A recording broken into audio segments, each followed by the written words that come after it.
Are you ready for the Wolfpack? The sixth time? It's a six-pack Wolfpack. This is the LaserDisc Wolfpack THX CAV Special Limited Edition podcast, this time with Ballers.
When these cats hit play on the machines, all you hear is swish.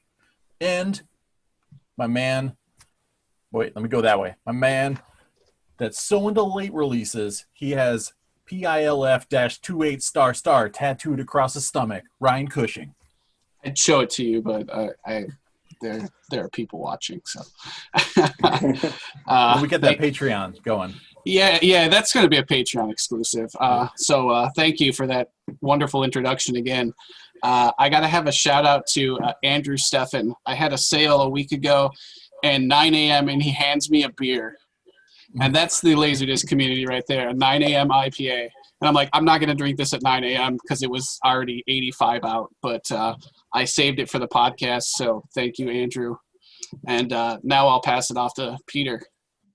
Hello, everybody. Since we're talking late releases, I will just have to admit that The General's Daughter is my favorite late release, and I paid a lot of money for it. I heard that about you.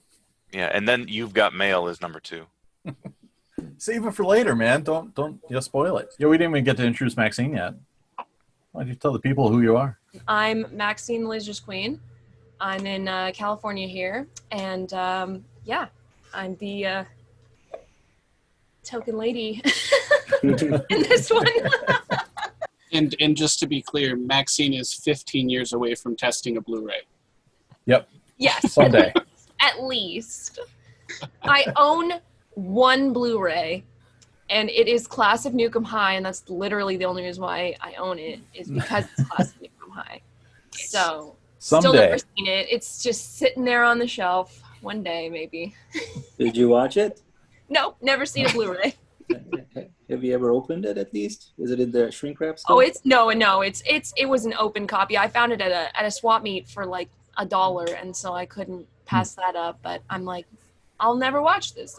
Maybe in like 15 years, we'll see. Yeah. She likes her video SD. It's got Lemmy in it. You have to watch it. I know. Well, I have it on LaserDisc, so. Okay, sorry. Return to Class of Nukem High has Lemmy, yes. not Class. Okay. Like I have Class of Nukem High and Class of Nukem High 2 on LaserDisc, so. I don't have to watch the Blu-ray. Give it time. But I guess we didn't introduce Bill then either. Yeah. Send it to Bill. Everyone knows Bill, though. Bill here from Boston. I got to say, a lot of the tricks up my sleeve in my video processing department. It's all now lore information that's been passed down from Mahir through Peter to me. And, some direct from the source here, but I've got quite the love for the Lumigen products as well. I've got one in each bedroom or one in each room. I've got a LaserDisc player. I've got also the Crystalio too. I like mixing and matching them. All cool stuff. Always love talking about those gadgets. But I probably wouldn't know about them if it wasn't for Mahir over here. So and you've got a PAL player over your shoulder. What's that? You've got a PAL player over your shoulder. That just in. Yeah. Yeah, this week. Well, I've had it for a bit. New laser in this week, though. Nice calibration run on it as well. But hey everybody, how's it going? Happy to be here tonight. So I'm passing on to our special guest star here. Yes. This Yeah, is Your Highness, Emperor, Admiral, General, otherwise known as, on the LDDB forums, if you read it, Substance, otherwise known as Mahir, otherwise known as my personal mentor. So if anyone sees me posting things and thinks that I am the guy for the LaserDisc hardware, I am not. Mahir is the man. Blame him. I humbly follow in his footsteps. So that means he's your daddy. Absolutely.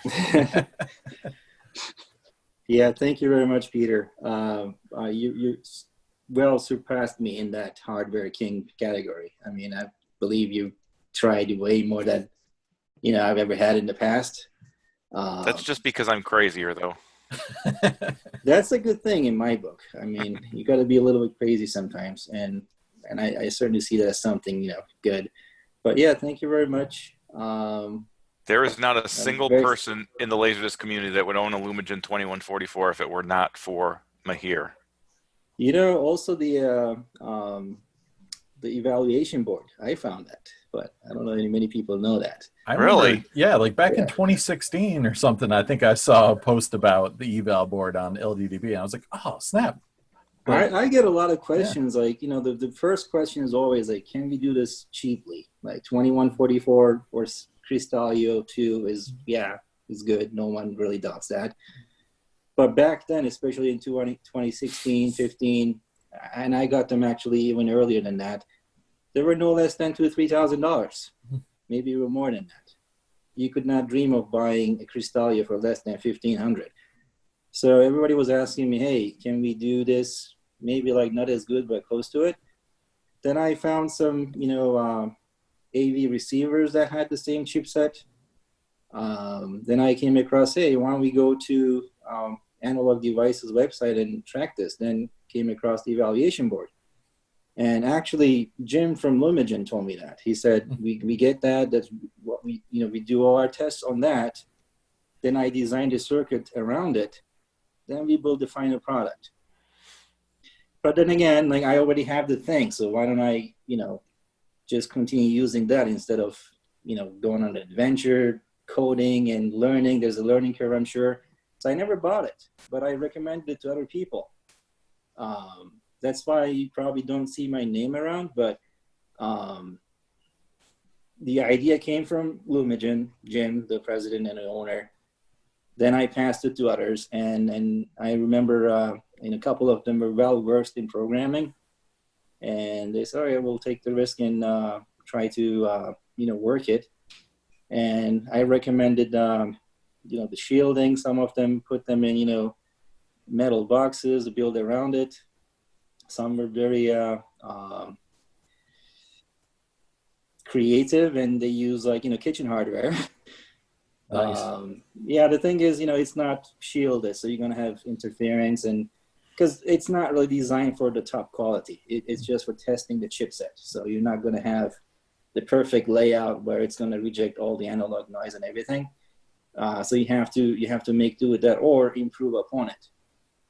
But yeah, I just brought up there's this product, but people took that idea and turned it into a much better device now. I see people building custom enclosures and some Arduino to run it without a PC support.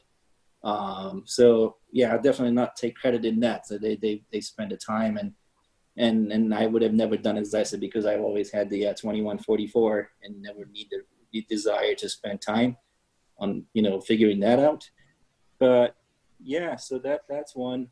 Cristallo was well known anyway. Again, I won't take credit in that. But yeah, 2144 is probably legendary now. Because that, Mahir, the 2144, that wasn't necessarily made for LaserDisc, right? It just happened to have that good comb filter that they stuck in there, and you discovered that it did a great job. But that's not, obviously wasn't their intent, right? I mean, I can talk about this for a long time. I don't want to hijack, other people's time. No, that's why you're here. Okay, excellent.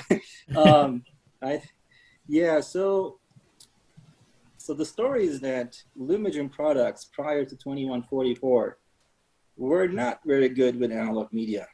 So they did not have the good comb filter. They were they were good 2D comb filters, but they were not 3D. And I think you need a 3D comb filter to get the ultimate picture from a LaserDisc. And I actually started off sort of in a way like fighting with Jim. Like I was like posting, I don't like your products because, you know, it does everything good, but what I need is LaserDiscs. And then he reached out to me in a private message and said, hey, you know, I would love to design something that would work for everything, but it's not possible. I was unreasonable then, right? And, you know, I was in that, you know, mentality that back then they were over $5,000. Like people think that 2144 is expensive, but in the early 2000s, a video processor, even like a DVDO was like 3,000 and Lumagen was like, I believe the original Radiance was about 5,000. Cristallo was like 5,500. And if you go back a generation before, those Farujas like $40,000-$50,000. So, crazy. But then again, the target is very different for them. And I was like, you know, just an average guy, and I'm spending all this money. It should do everything perfectly right, but it never works like that. So he put me into that right expectation, and then he said, we're releasing this new product. That one is going to have good 3D comb filter in it. So maybe you should try that. And that was, I believe, $3,500 or $3,800 retail back then, and no discounts because it was a still active product. Yeah, I thought about it really hard. I had a Cristallo back then. I believe I had 2 of them. And I had the Mosquito and everything. Then he gave me a really good deal.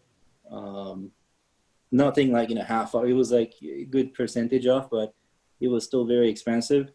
I said, maybe I can sell the Cristallos and offset some of that and you know, bump into that. And my idea was that Cristallo was great, but it was only great for LDs, nothing else. Like the HDMI chipset was very old. Back then, Blu-ray was the thing. You would have Dolby True HD or DTS HD Master Audio. Those would not work. You would need the HDMI profile 1.3. Yep. That was current back then. Now it's, I believe, 2.1. But yep. So Cristallo had HDMI ports, but they were old. You could do HD video, so you could do cable TV or satellite, because those would only have Dolby Digital or DTS.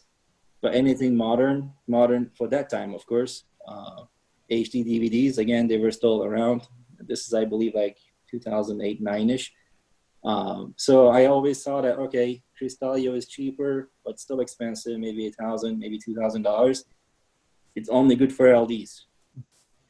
If Lumagen 2144 can match that and have everything else, I think it's a well worth, you know, investment. And I said, okay, I'm going to try it. I bought one, and then it actually exceeded my expectations. At first, just like anyone else, you see it's not as sharp. Cristallo 2 is very sharp. I don't think anything gets sharper than that, right? Like for LD, especially if you use the Faruja True Life, you can bump up the detail core-rings of that and get unbelievable picture. But you have those artifacts. No matter what you do, you don't get rid of those. I guess, you know, there are no free lunches. You get some and you lose some. The advantage of 2144 was that you have much less artifacts, a little bit softer. But then I said, okay, is it really softer, but are you really seeing what it is? Maybe Cristallo is making the image sharper than it really is. And I think that's the case. There's that extra processing going on, and it enhances it a little bit. But I never had the big screen. I now, like, there's a lot of people in the community that would have 12-foot, 14-foot projector screens. I always had a large screen TV, but, you know, it doesn't come near a 12-foot projector screen. So with what I have, the additional enhancements did not really hurt the picture. on a bigger screen, maybe you can tell, okay, this is artificial. It doesn't really stand well with the analog image. So I cannot comment on that. But I did my, evaluation, went back and forward. At the time, my setup, I believe this is 2010-ish, maybe into 9, I'm not sure. It was Cristalio 2 and Mosquito HDMI and a Pioneer Plasma 60-inch. So I was comparing that to 2144 alone. And then at the end, I said, okay, it's better, but barely. So 2144 is the better processor. Not by much, but just a little bit. But it's a lot more simple. You just have one box that does everything, and it does other stuff. Like you can watch your HD DVDs. Again, that's back then was alive. It's a lot more. It's a lot more reliable also because it's a newer technology. Those C2, the Cristalio 2s can get a little wonky and the power supplies die, and the HDMI handshake sometimes is wonky, right? So the Lumagen is also modern. Don't forget about the CMS color correction that you can do with the Lumagen as well. That's way better than what the C2 offers. Exactly. Lumagen got me into that. So Cristalio had that. I bought my meters and everything around that time. And you could do, I believe, 21-point grayscale on Cristalio. So it had some, it was still, in my opinion, it's a very enthusiastic product. And I remember when I was selling my Cristalio 2s, I pitched it to Peter first, I believe. And he was like, no, I don't care for it. Sorry, but it's too much money. And I said, and you had a good setup back then. You had, I believe, maybe you had a 2144, but I don't remember. You had a really good video setup. You didn't necessarily need it to improve your picture, but I knew you back then. I said, look, I know you like interesting products. Like this has more features than anything that, out there. And I can guarantee you there will be nothing like this in the future. Like you have a product, you can have two sources displayed simultaneously, right? Like there are two HDMI ports on Cristalio 2. HDMI 1 can show your input 1, while your HDMI 2 can show your input 2. So you could have two rooms, so basically a matrix switch built in. You can have picture-in-picture, picture-over-picture. You can have a third output. The component can also have another screen. If you care for two HDMIs and you want a third one, you could have the component, and it's a 5-prong. So don't forget about the SDI support as well. You got the HD SDI, not only standard, standard HD SDI, but you have the HD SDI. You can get your HD DVD player modded for an HD SDI out and have 1080i. And there are some unrealized features there, like the FireWire. It's never been enabled, but it's there, the hardware. There's the local hard drive support. There is a 200 or 250 gig IDE hard drive in there, but you could hook up another one. I believe I tried up to 4 terabytes. It's unbelievable. Like it's obvious that the engineer who designed it, he was into this. Like it's not just, hey, this is your project, you want this. It was someone who was enthusiastic about this and wanted a really great product. And it's the same for Lumagen, but they're a little bit more realistic about, what they should do and what the market out there really cares for. I guess maybe like it was different times, I'm not sure. But I say, hey, look, this is a very interesting product. I don't have a need for it because I'm not that, experimental person that he will go in and have all the features and try it. And I've tried them all. I guess like maybe once you tried it, it's not that interesting anymore. I say you should try it, and I'll give you a good price. And back then, do you remember? You didn't want it? Yeah. I know I bought the Mosquito from you. I bought several things from you, but I didn't take the C2. Then yeah, so and I still claim it. Like it's as a product, some parts of it are seriously outdated, so the functionality of it is questionable. But the fun factor is 11 out of 10, and nothing will ever come close to it. I don't think there will be any video processors or anything totally, you know, or in total related to this as fun as Cristalio 2. But as I said, like I wanted something simple instead of having multiple boxes and waiting for Cristalio to handshake, then the Mosquito, then the TV. That's like 18 seconds. Now I have the 2144. I turned it on in 2 seconds. Everything is, you know, in sync, and I have perfect picture. And on top of that, I was missing the media remote control for the Cristalio 2. There are 2 versions. I believe 3, but the 2 are the good ones. 3300 and 3800. The 3800 has the media player functionality, and it has a built-in hard drive, as everyone knows. But you need a separate remote control for those functionality. You can do some of it with the basic standard, the one that comes with it. So I was like on the hunt. I emailed them. I called. I think this is a company, and if I remember, in Hong Kong. I'm not sure. Maybe Taiwan. Yeah. And after like a month or 2, I got a hold of someone.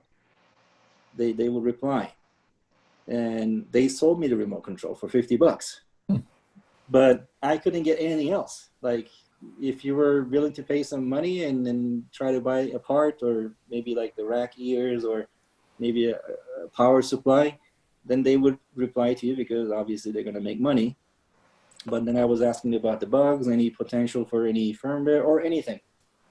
I didn't get anything. And to me, that's a value. Like when I reach out to Lumagen and I have a problem, and they're not going to make any money out of this, it's a free service, I get it right away. And I think that's a good value there. Like a portion of what I paid for the product is for the support I get. And that's second to none. I have, you know, I have like a portion of my setup here. This is a small apartment. I don't live in a house anymore, but there's a lot of high-end gear here that are more expensive than Lumagen, and I don't get any support, or some support, but nothing close to Jim and Patrick at Lumagen. So when I was talking to them about their older products and how I was unsatisfied with the LD performance on the earlier Radiance product line, or I wasn't around, so I'm not going to go into anything prior to Radiance. They had products from all the way from 2001. I was too young. I didn't have money. I could only dream back then. I was on the websites and reading about them, drooling over, but I didn't have anything. But when I had the means to at least, you know, buy some of them and try them, it was the Radiance line. And I talked to them about, you know, how I wasn't happy. And I really liked their approach. And they wanted to make every customer they have happy. And I saw that as a good value within the price that I pay. And since then, I never looked back. Then I bought their the newer product, which is not so new anymore, the Radiance Pro, their 4K version.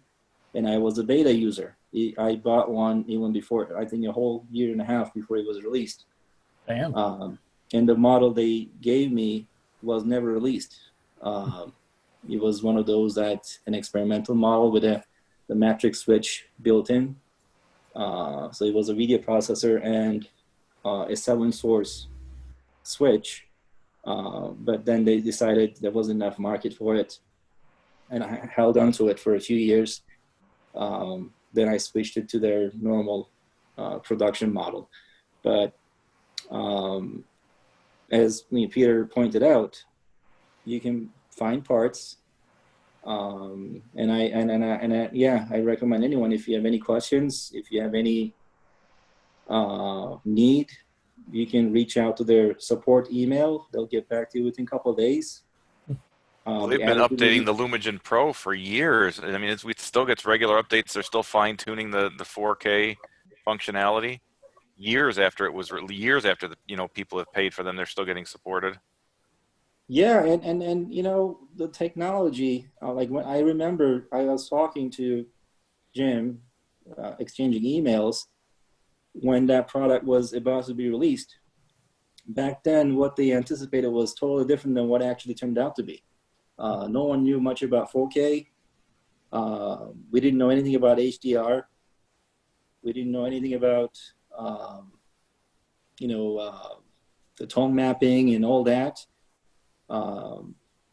And I was, again, around the time I was also watching other podcasts and reading about other articles and things, and like people like Faruja, like he's, the godfather, right, of video processors. And, from his comments back then, he didn't like, he wasn't even like sure about, what it was going to be. And so they thought that it was going to be a 4K box. It will take anything less than 4K, make it 4K, maybe some enhancements. Then a year after its release, they figured, okay, now we need tone mapping, because what you have on the disc, your TV cannot show. We don't have that much color space on displays. We don't have that kind of brightness. You need to tone it down.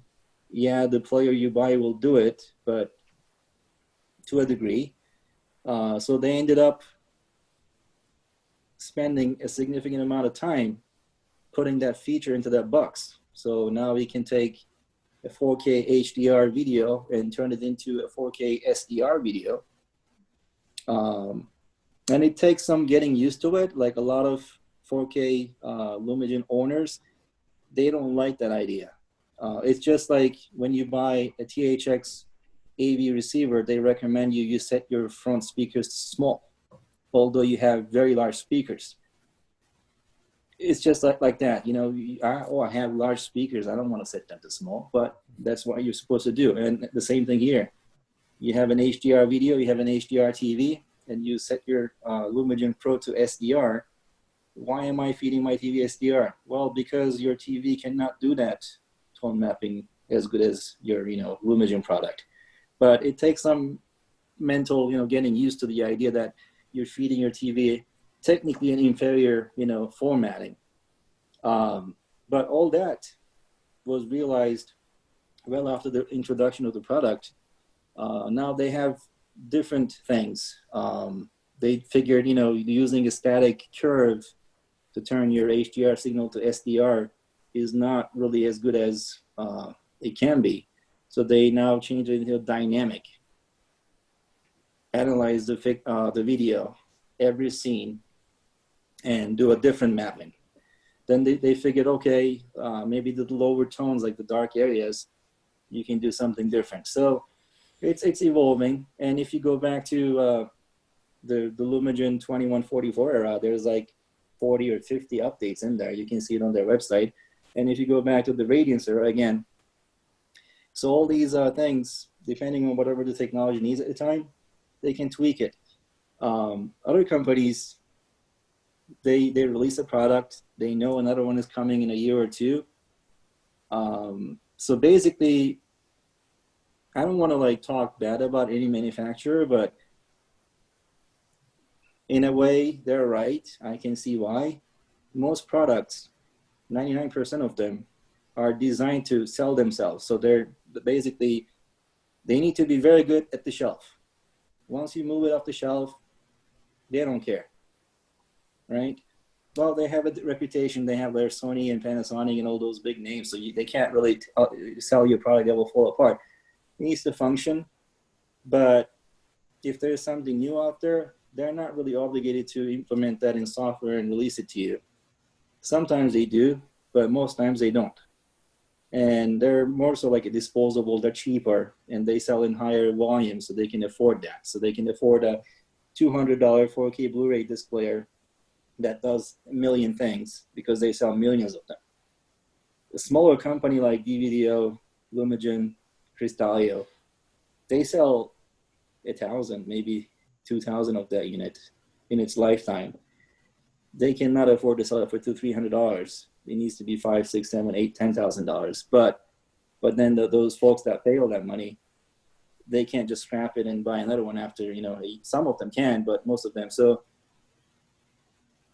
they need to give that support so that their customers come back for the next one in 5 years or 4 years and 5 years, 7 years. But then again, if you don't have that mentality, then you disappear like DVDO and Cristalio. So they release products and they did not have the customers come back. And I believe what killed DVDO was 3D video. That was unexpected. They had perfect video processors, and they were less expensive than the other ones because they were bigger, and they were actually selling the chipsets to receiver manufacturers and TV manufacturers. They had that revenue as well.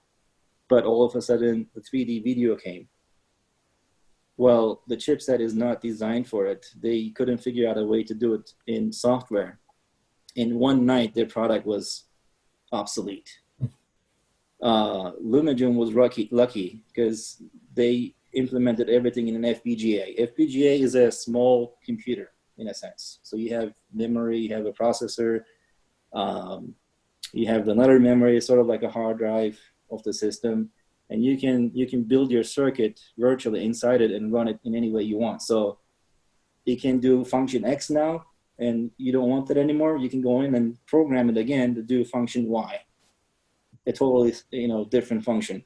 So they had that flexibility, and in one night they implemented the 3D and released it in Radiance, and they're still alive. So things like that.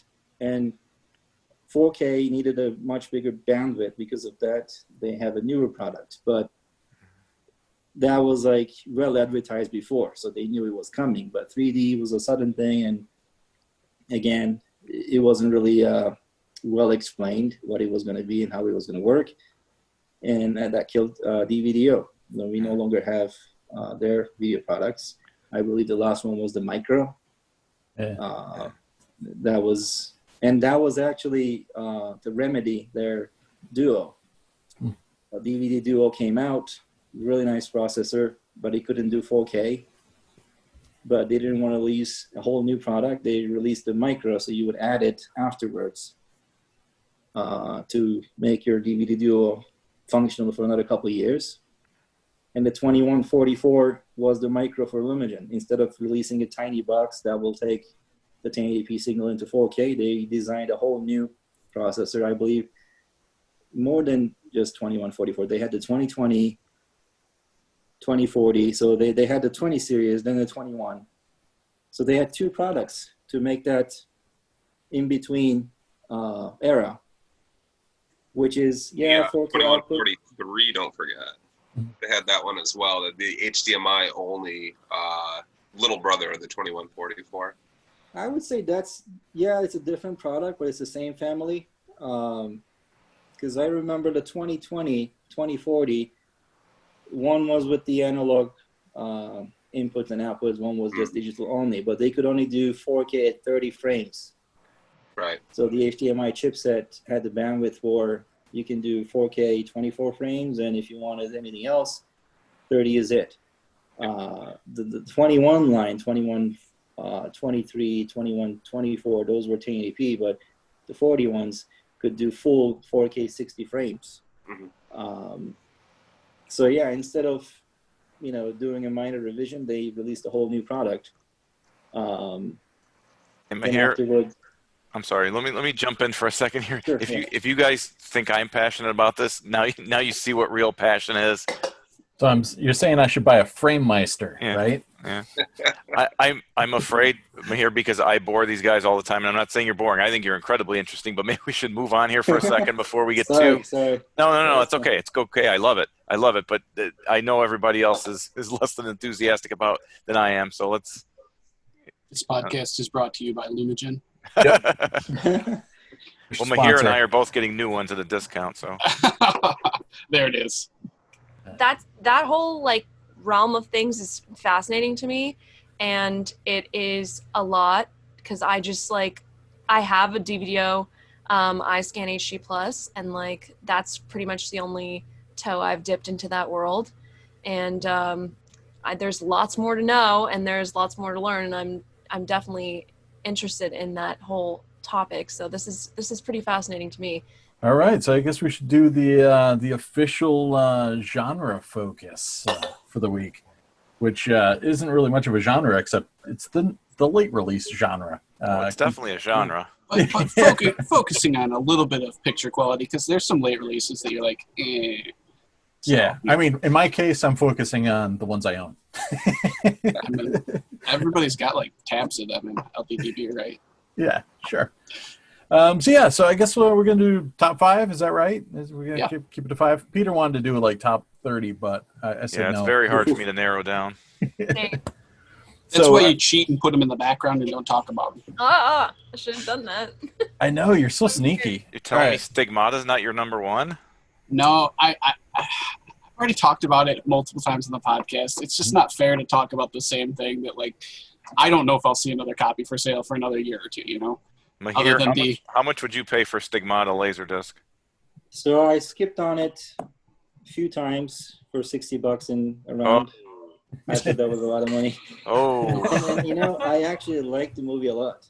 It's fun. It's yeah, great. I think I've seen it so many times when it was new in the early 2000s, and I liked it back then. I still like it. Yeah, and I believe Kevin Kobos offered it a few years ago. That was the last time. I think he asked 60 or 80. It was something really fair. You I could don't have know what it's retired worth on late now. releases by now. Yeah. What is it worth right now? Wow. $700, $800. I should have bought it, but I never sell. That's the thing. Like everybody tells me, like, you should open your store. I'm like, I would bankrupt like next month because I would keep everything. Like, You I would just have only to try hide to it from the sell- bank. I would only try to sell the Jurassic Park and like the Speed, like those like commons, and anything that's valuable and rare, I would sit on it. Although I will probably never watch. And I have probably several boxes of those. Back then, people offered me so much money, and I said, nah, I want it, and I've never really touched them at all.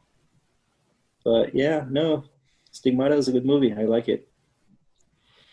So $60. So if you're in Greece and need to know the price, it's $60. Yeah, exactly. How much? How much? They got very mad at Ryan on Laserdisc Forever because he wouldn't tell them how much he paid. Yeah, they wanted to shake him down. Yeah, So rude. I just wasn't going to help de-inflate the market, you know? It's okay. The heir doesn't need to go to college. Right? The heir can just sell the laser discs and go That's to college true. for free. That's true. Well, there is also that. Like, I feel like if I'm not going to watch it or embrace it as much as like someone who's really into it, I should not buy it. And sometimes like I come across copies that are fairly cheap. It's still good money. $60 is not cheap for a movie, but I'm like, I'm going to buy it and put it in my shelf, or not even in a box. Someone else should get this and enjoy it, or maybe flip it, because I won't flip it. So there's that too. Like I don't really buy that many movies anymore. More of my money goes to my setup lately, and mostly in the audio, not even video. But I believe I'll be close to being done with my home audio setup in about 5 years, 10 years, and maybe I'll. It's never ending, but I'll get close to like 90% done in about 5 to 10 years. Then maybe go back to hunting those interesting titles. But for now, I've slowed down a lot. Yeah, maybe the bubble will burst by then and they'll start, nose diving again in price. I'm Or hoping Ryan. that's the case. Right now, a lot of these discs that I saw in the past, 40, 50, even $20 are a lot of money now. Yeah, I enjoy it while I'm not interested. So Yeah, Ryan will get tired of his and he'll sell them to you for a couple bucks in the next 5-10 years. So But how about you? Like, do you like to like hold on to your stuff? Like, do you buy them to like keep them for life, or do you feel like in a few years we might lose interest and maybe pick up another hobby, and then you need to relocate some of your funds and I'm pretty cash some hardcore. of your? I pretty never intend hardcore, so you're all to like sell that? it. Yeah. Sam's been in since the 90s. Yeah. And He's a lifer. I never intend to sell anything I buy. I had to sell some like DVDs and Blu-rays and stuff for kidney stone bills at one point. But so that was the lowest point of my collecting career. But otherwise I never have an intention to flip things. I'm the same way. Like when I get a lot, sometimes I'll be like, oh, this is worth money. And I'm like, yeah, but I'm going to keep it. I'm like, oh, sick. Signature Yeah. collection, the thing. I'm going to keep it. So You're gonna I'm not keep going to it. earn any money. Sam, Yeah. you know So- you only actually need one kidney. You should have sold the one with the stones in it. Damn it. I always mess Yeah. that up. You could always, cut out some Dunkin' Donuts runs. No, I don't drink. I don't do drugs. The only thing I have that's close to a vice is laser discs and coffee. So I'm like, if I don't drink coffee, like I can't even like remotely, look at myself in the mirror. So I have to maintain and piss out rocks every once in a while because of it. So Nice. but enough Well, about Peter, my urethra. Let's see some discs. Oh, sorry. Go ahead. What was it? We know you sell your stuff. Like you buy so many video processors and players. Oh, yeah. What is your take on that? Like, should we be like you, and if you don't need it, and let it go, or what do you think? Well, I usually sell to upgrade. That's a So good point. I think I have myself a setup here. Hopefully that'll keep for a while. We'll see.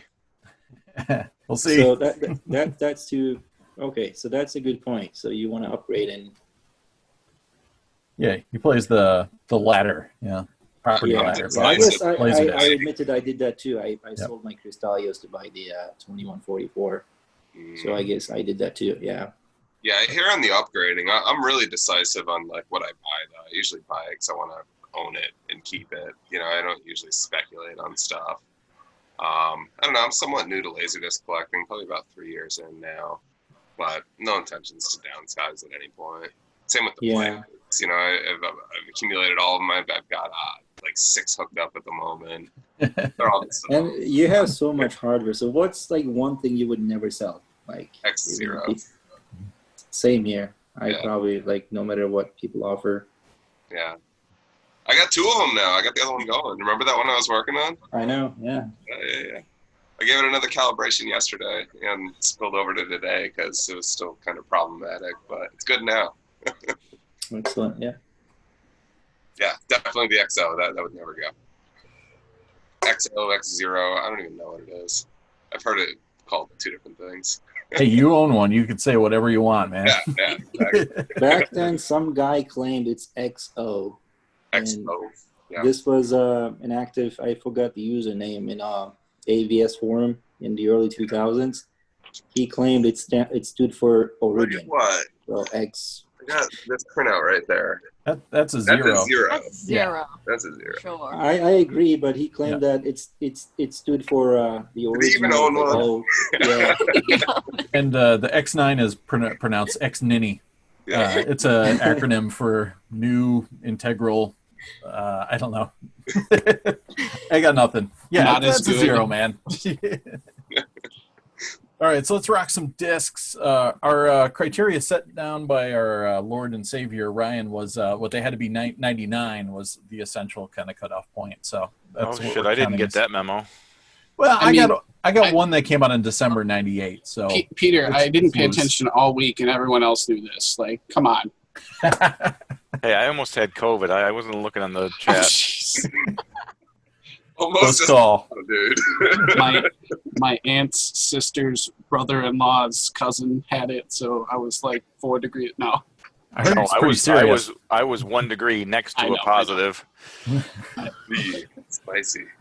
All right. Well, these discs don't have COVID. I'm going to show them off. So yeah, top 5. We were kind of going for a picture quality, but I don't think I really have any bad-looking late releases. So I'm just going with like They just probably all look like Blu-ray on your system anyway. yeah, they're just all fun lasers. This one's going out for my wife because it's our anniversary next week, and the poster is right behind me. So I'm going to throw it on a little practical magic. Yes. This one's on the list as well because it's got just about all the same extras that the DVD came out with at the same time. So it's one of those cases where the LaserDisc looks awesome, sounds pretty darn good. It's got AC3 on it, and it's one of those late releases you can get pretty cheap. I think I got this sealed for $20 from a shop like 20 minutes from my house. So, and yeah, the book is totally different if you want to read that. It's a lot darker and weirder, but it's got a killer soundtrack too. Got some Nick Drake on it. Good stuff. All right. Up next is Ryan's going to be rolling his eyes already. Evil Dead box set. Got this from, I think this is the first time I've actually shown an Evil Dead disc on this podcast, but I always get flack from Ryan for like, hey, you're just going to show Evil Dead over and over again. I took that off my list because I'm like, Sam's gonna do it. I knew it. You just threw my life into a tizzy. I didn't know that was a late release. I've got it on the wrong shelf. Yeah, Late release. This dropped in '99. This is Whoa. pretty much the counterpart to the Elite DVD that came out at the same time. They had the single disc that came out earlier, but this box is cool because it has that single disc as like a bonus, and then it's got Who's the publisher for that one? Elite. Yeah, it's Elite Entertainment, and it's got the Gotta wait for it. gold CAV discs, which is pretty sweet. Yeah, and I got this sealed from Vinny Biancardi, who gets a lot of shout-outs on this show. I think he should sponsor us. But yeah, he had a bunch of dead stock, like new old stock that he found in his warehouse. And He definitely needs to go digging in his basement again. I know, right? And it was great, too, because like we were chatting, and he'd sold these already. And then all of a sudden he's like, yeah, I might have another one. And like he'd always find like a secret stash, and I'd be like, sick, I'm going to buy it. So yeah, the price was right. And so I didn't buy that in '99. I got that a couple of years ago. This is technically a whole series, the Cowboy Bebops. This disc Nice. came out December '98, and then everyone that came after came out in '99. But there's 9 discs, and then there's number 0, which is just promo behind the scenes stuff. But it looks fantastic. I like watching this more than the DVD copies that I bought when those dropped. You know, of course, there's no English dub, no English subtitles, so you have to deal with that. But hey, look, it's me. Yeah, how do you watch that without Yeah, speak Japanese? A little bit. I've been taking classes for a few years, but so I've got a modicum of Japanese. But then I've also seen the series so many times on DVD before I got these Focus that I can just kind of follow along by now. But yeah, these look fantastic, and I love just the kind of old jazz records. It looks like an old Blue Note jazz record or something. I love Man, that the style. soundtrack is amazing on that. Oh, fantastic. Yoko Kanno, killer stuff. Number 2 is not going to surprise anybody, but Nice. the world is not enough. Absolutely. I'm a big James Bond collector. I've got every Japanese, release, except supposedly there was a rental copy of GoldenEye. I don't know if it exists. I haven't been able to find it. But this I thought was going to be like the last piece of my puzzle, and Kobos found it for me in like a day or two, and I'm like, oh, all right, I guess that's over with. I thought this was going to be like a long search, and it was great. Did you ever get the pan and scan GoldenEye? Yeah, hell yeah. I Oh, actually had a nice. couple. I got one from a dude who, because they're always beat to hell. I got one from a dude who had like a beater copy, and then I found a sealed one. The only downside is it had a little tiny punch through it, but it's minty. So I finally got it. We were talking about just prior to the podcast, like half an hour ago, I was talking about some 10, 12 discs that were really like well sought after and expensive. This was one of them. Yeah, this is raising up a little bit more recently. Even in the early 2000s, this was probably $200-300 back then. It was considered a lot for a LaserDisc. The other one was Mission Impossible 2. Oh yeah, that one's shooting up lately too. Yeah, you can get this without the OV strip, under 200 sometimes, but even that, I don't know. It's been but then the going up. clarity is not as good. Yeah, unless you have the OB free mod on your player. Yeah. But no, this is a fantastic. It's not THX, but it doesn't need to be THX certified. It looks Good. fantastic. Then you don't need the THX decoder then. Nope.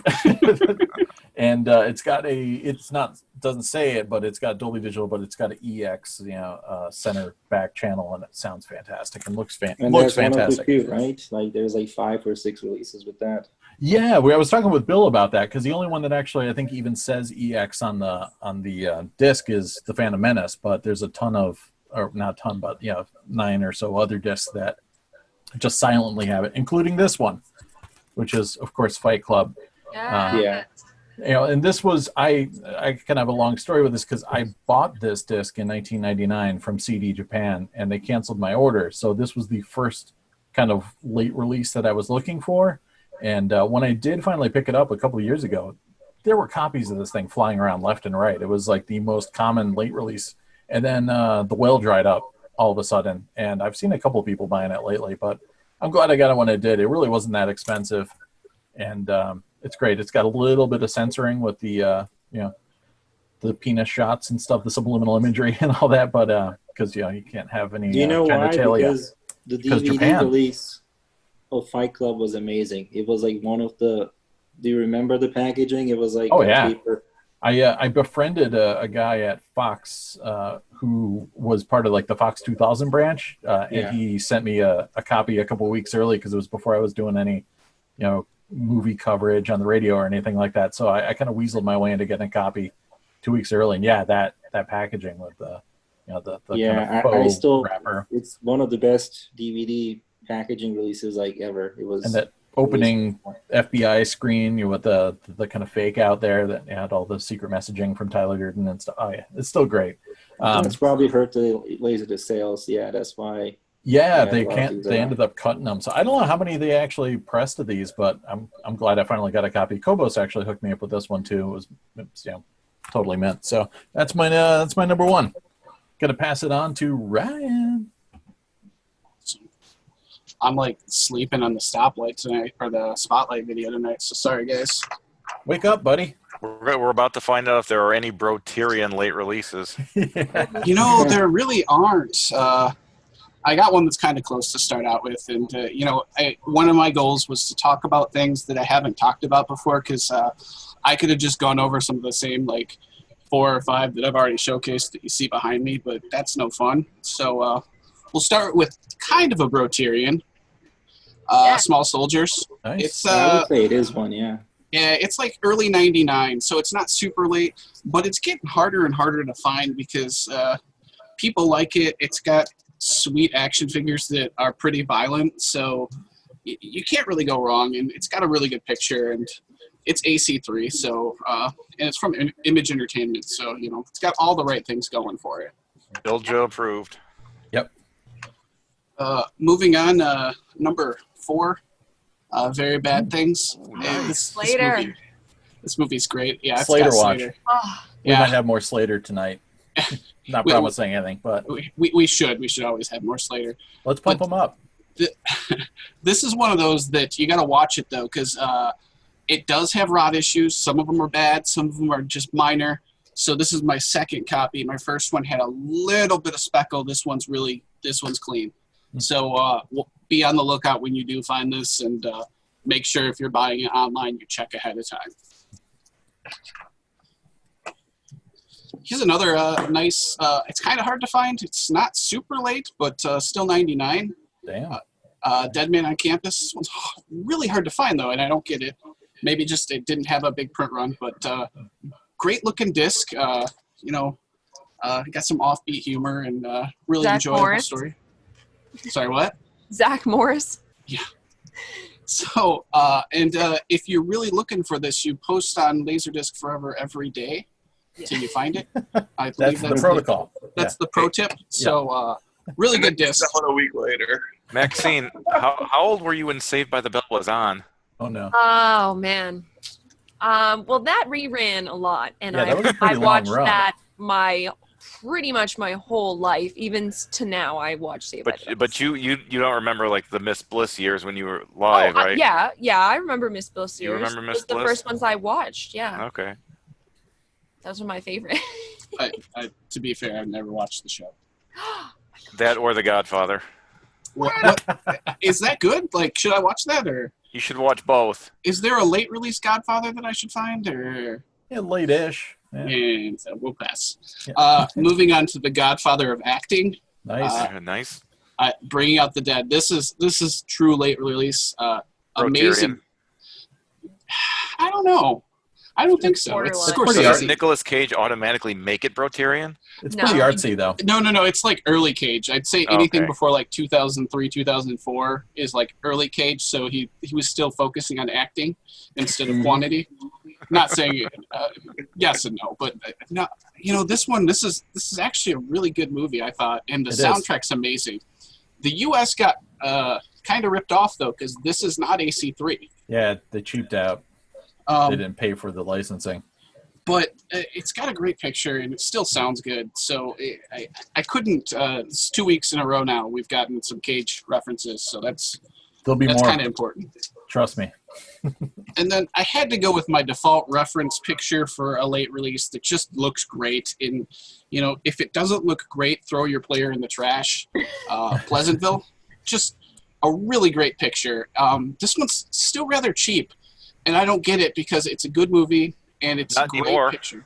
Oh, is Yeah, it going so up? come Not cheap Sunday anymore. night, yeah, if you don't have it before Sunday when this Yep. Hold airs on. Let me go get my copy. YouTube, but this is just, it's got a great cast, and I really enjoyed it. So I can honestly say it's not super rare for a late release, but it's got one of the best pictures I've seen just on a disc.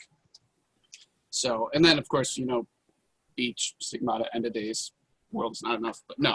Cheater. No, those aren't in there because, I mean, Sam got one of them, and somebody else might get a couple others, but they're cool. But you're not going to find those sitting in a store anymore, unfortunately. So, but those are my 5. I don't know. That dude on LDF claimed to find a honey hole with all kinds of late releases. Remember? There was a guy that found maybe. a World Is Not Enough, but it was like a beater copy, and I think he sold it for like 120 or something. Yeah, well, there's that one guy who found it. I mean, you're going to always find a place here and there, some people that'll have, you know, 5 or 6 that might be later, but you're not going to find every single, like, hard-to-find Chase late release. You're going to find a lot of Andy Garcia late releases, right, Sam? Oh, yeah. Andy Garcia's where it's at, man. So, yeah, it is what it is. So I'm gonna pass this off to Peter now, who's got some 98 discs. I completely. I didn't ignore the rules. I literally didn't know what the rules were. But luckily, we don't have a lot of overlap. And 98's cool, man. I can roll with 98.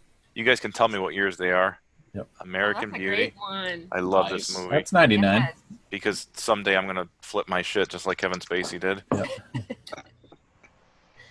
And then when I saw that it was something about picture quality, I want to talk about this one. This is what, 99? Yeah. Chef. Oh, Yep, that sweet. counts. So picture quality, I mean, this when you watch this, it's like you're in a movie theater. It's not the greatest transfer, but it looks like a film.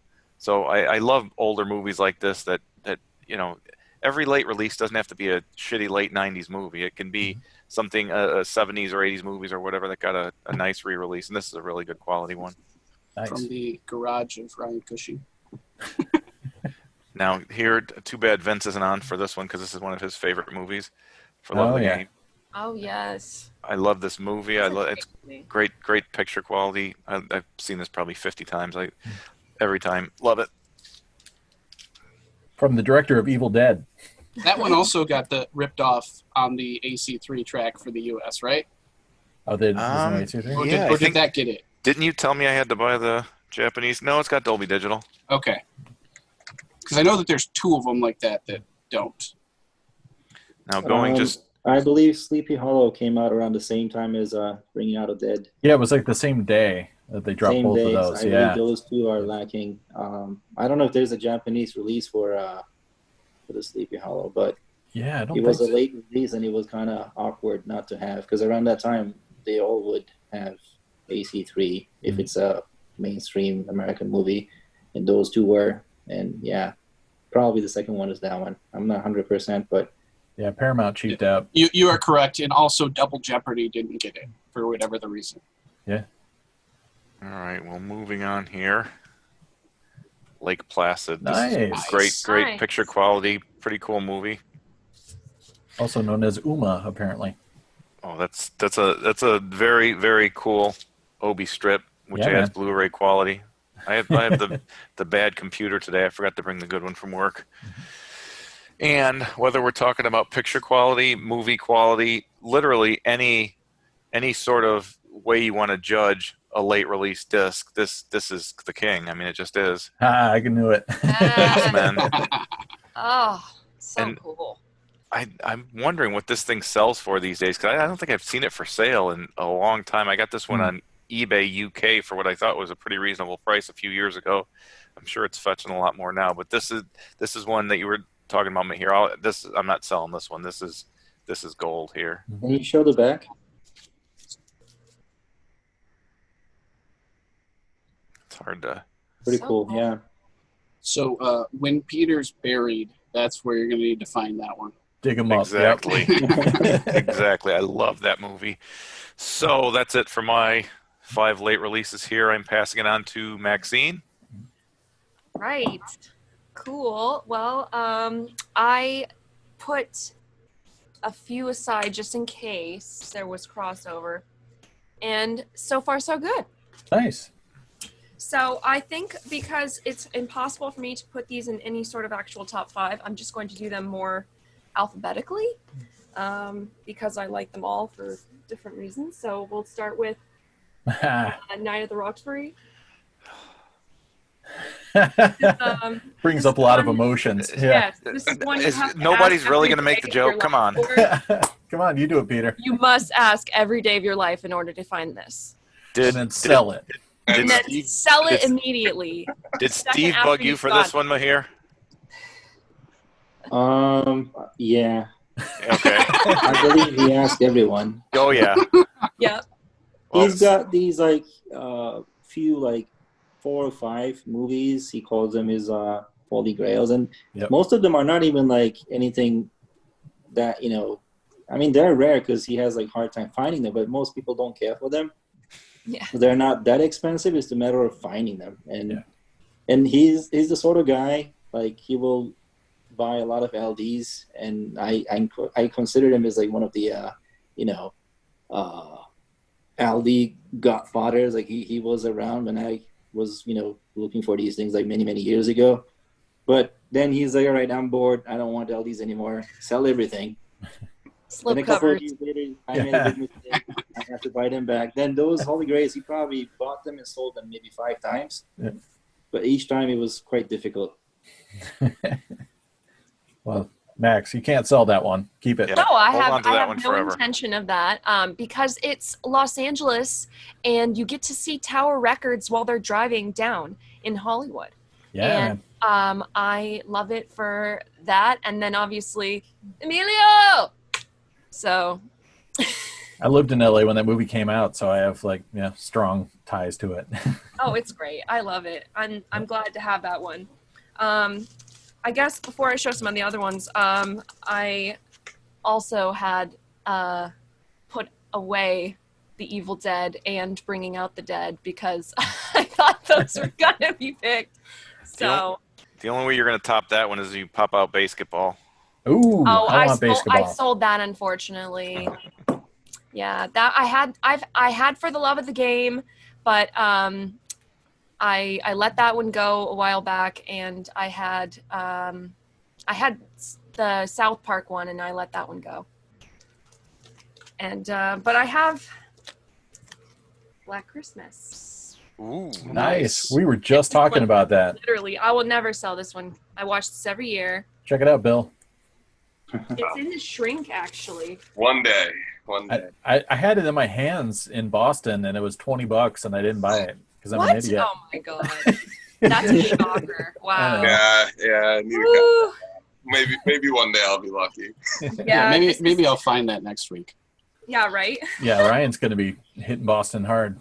This. Yeah, I lived there for 20 years, and like 18 years of it, there were just me and Steve, I believe, in the Boston area who was There's really no LD fun. collectors. It's awesome. But There was like none. And then now I moved to California, and I hear like Boston all the time. Yeah, this dude's left and right. But shout out to the Boston people. Yes. So I was actually really surprised this one hasn't been shown yet. This is one that I feel like is pretty hard to come by. It has a little bit of like sun damage on the bottom, but otherwise. Oh, yeah. That I it has really love Maxeene this written movie. on it. Yeah, this is totally my vibe. I love Brendan Fraser. Yeah.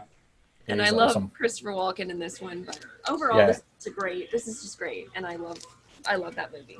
Yeah, that doesn't come up that often. No, Yeah, that one went nuts lately.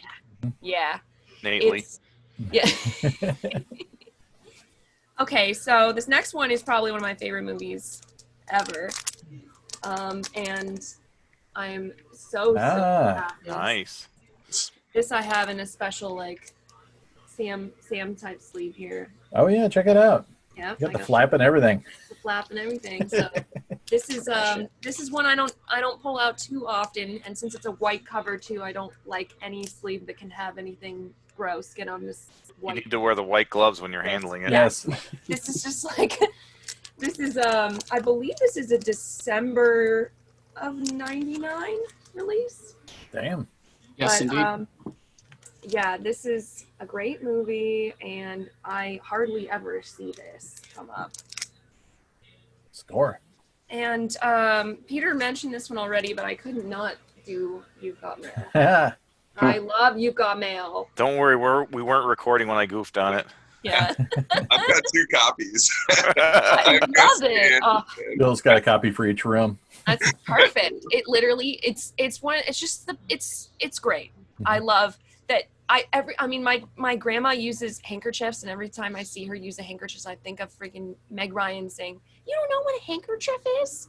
And like, there's just like infinitely quotable, and just like, I love this movie. I've watched this lots of times. That's why it's not in the protective sleep. But I watch this like, this has so many holidays in it. It's hard not to watch this at a holiday time. It's always timely. Yeah. Yes, bouquet of freshly sharpened pencils. I'll watch it when Ryan watches The Godfather. Don't hold your breath, I guess. Yeah, exactly. I might watch that this week. I've been watching that Mafia show on Netflix. So I want to watch some old mob movies. So. Yes. Yeah, cool. Cool. Well, I will pass it off to Bill and his multiple copies of You've Got Mail. Slayer! Hey, That's you know, 5 and 4 for Bill. Yeah, I gotta say, You've Got Mail.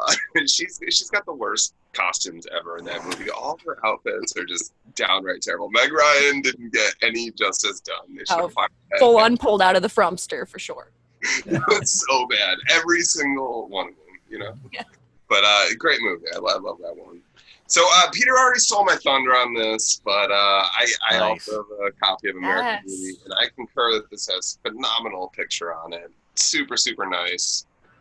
Big fan of that movie. It's a good time, even though Kevin Spacey's all super weird and creepy. All that Yep. stuff. The movie's cool. He's Well, he's kind of creepy in the movie, actually. He yeah, is. that's what Yeah. makes it even worse. But So if you have a copy, was a fan sell of it. the movie before all that stuff, so I'm not gonna not be a fan of the movie. You know? Yeah, it puts you in a tough spot, but yeah. Don't judge me. Anyone that could blackmail their boss is okay with me. We're just gonna move on from that. Ryan already has been posting this up in the background too. Also one of my favorites. Great picture on it. One of the last LaserDiscs that I think came out. One of the last like 5 or 10. Awesome movie. Good times all Who around. was the director for that movie? Danny Boyle. Yeah, that must have great picture. Yeah. It's got some really good cinematography and Yeah. awesome locations, all that stuff. It's a good That's time. gatefold too. Yeah, good gatefold on that.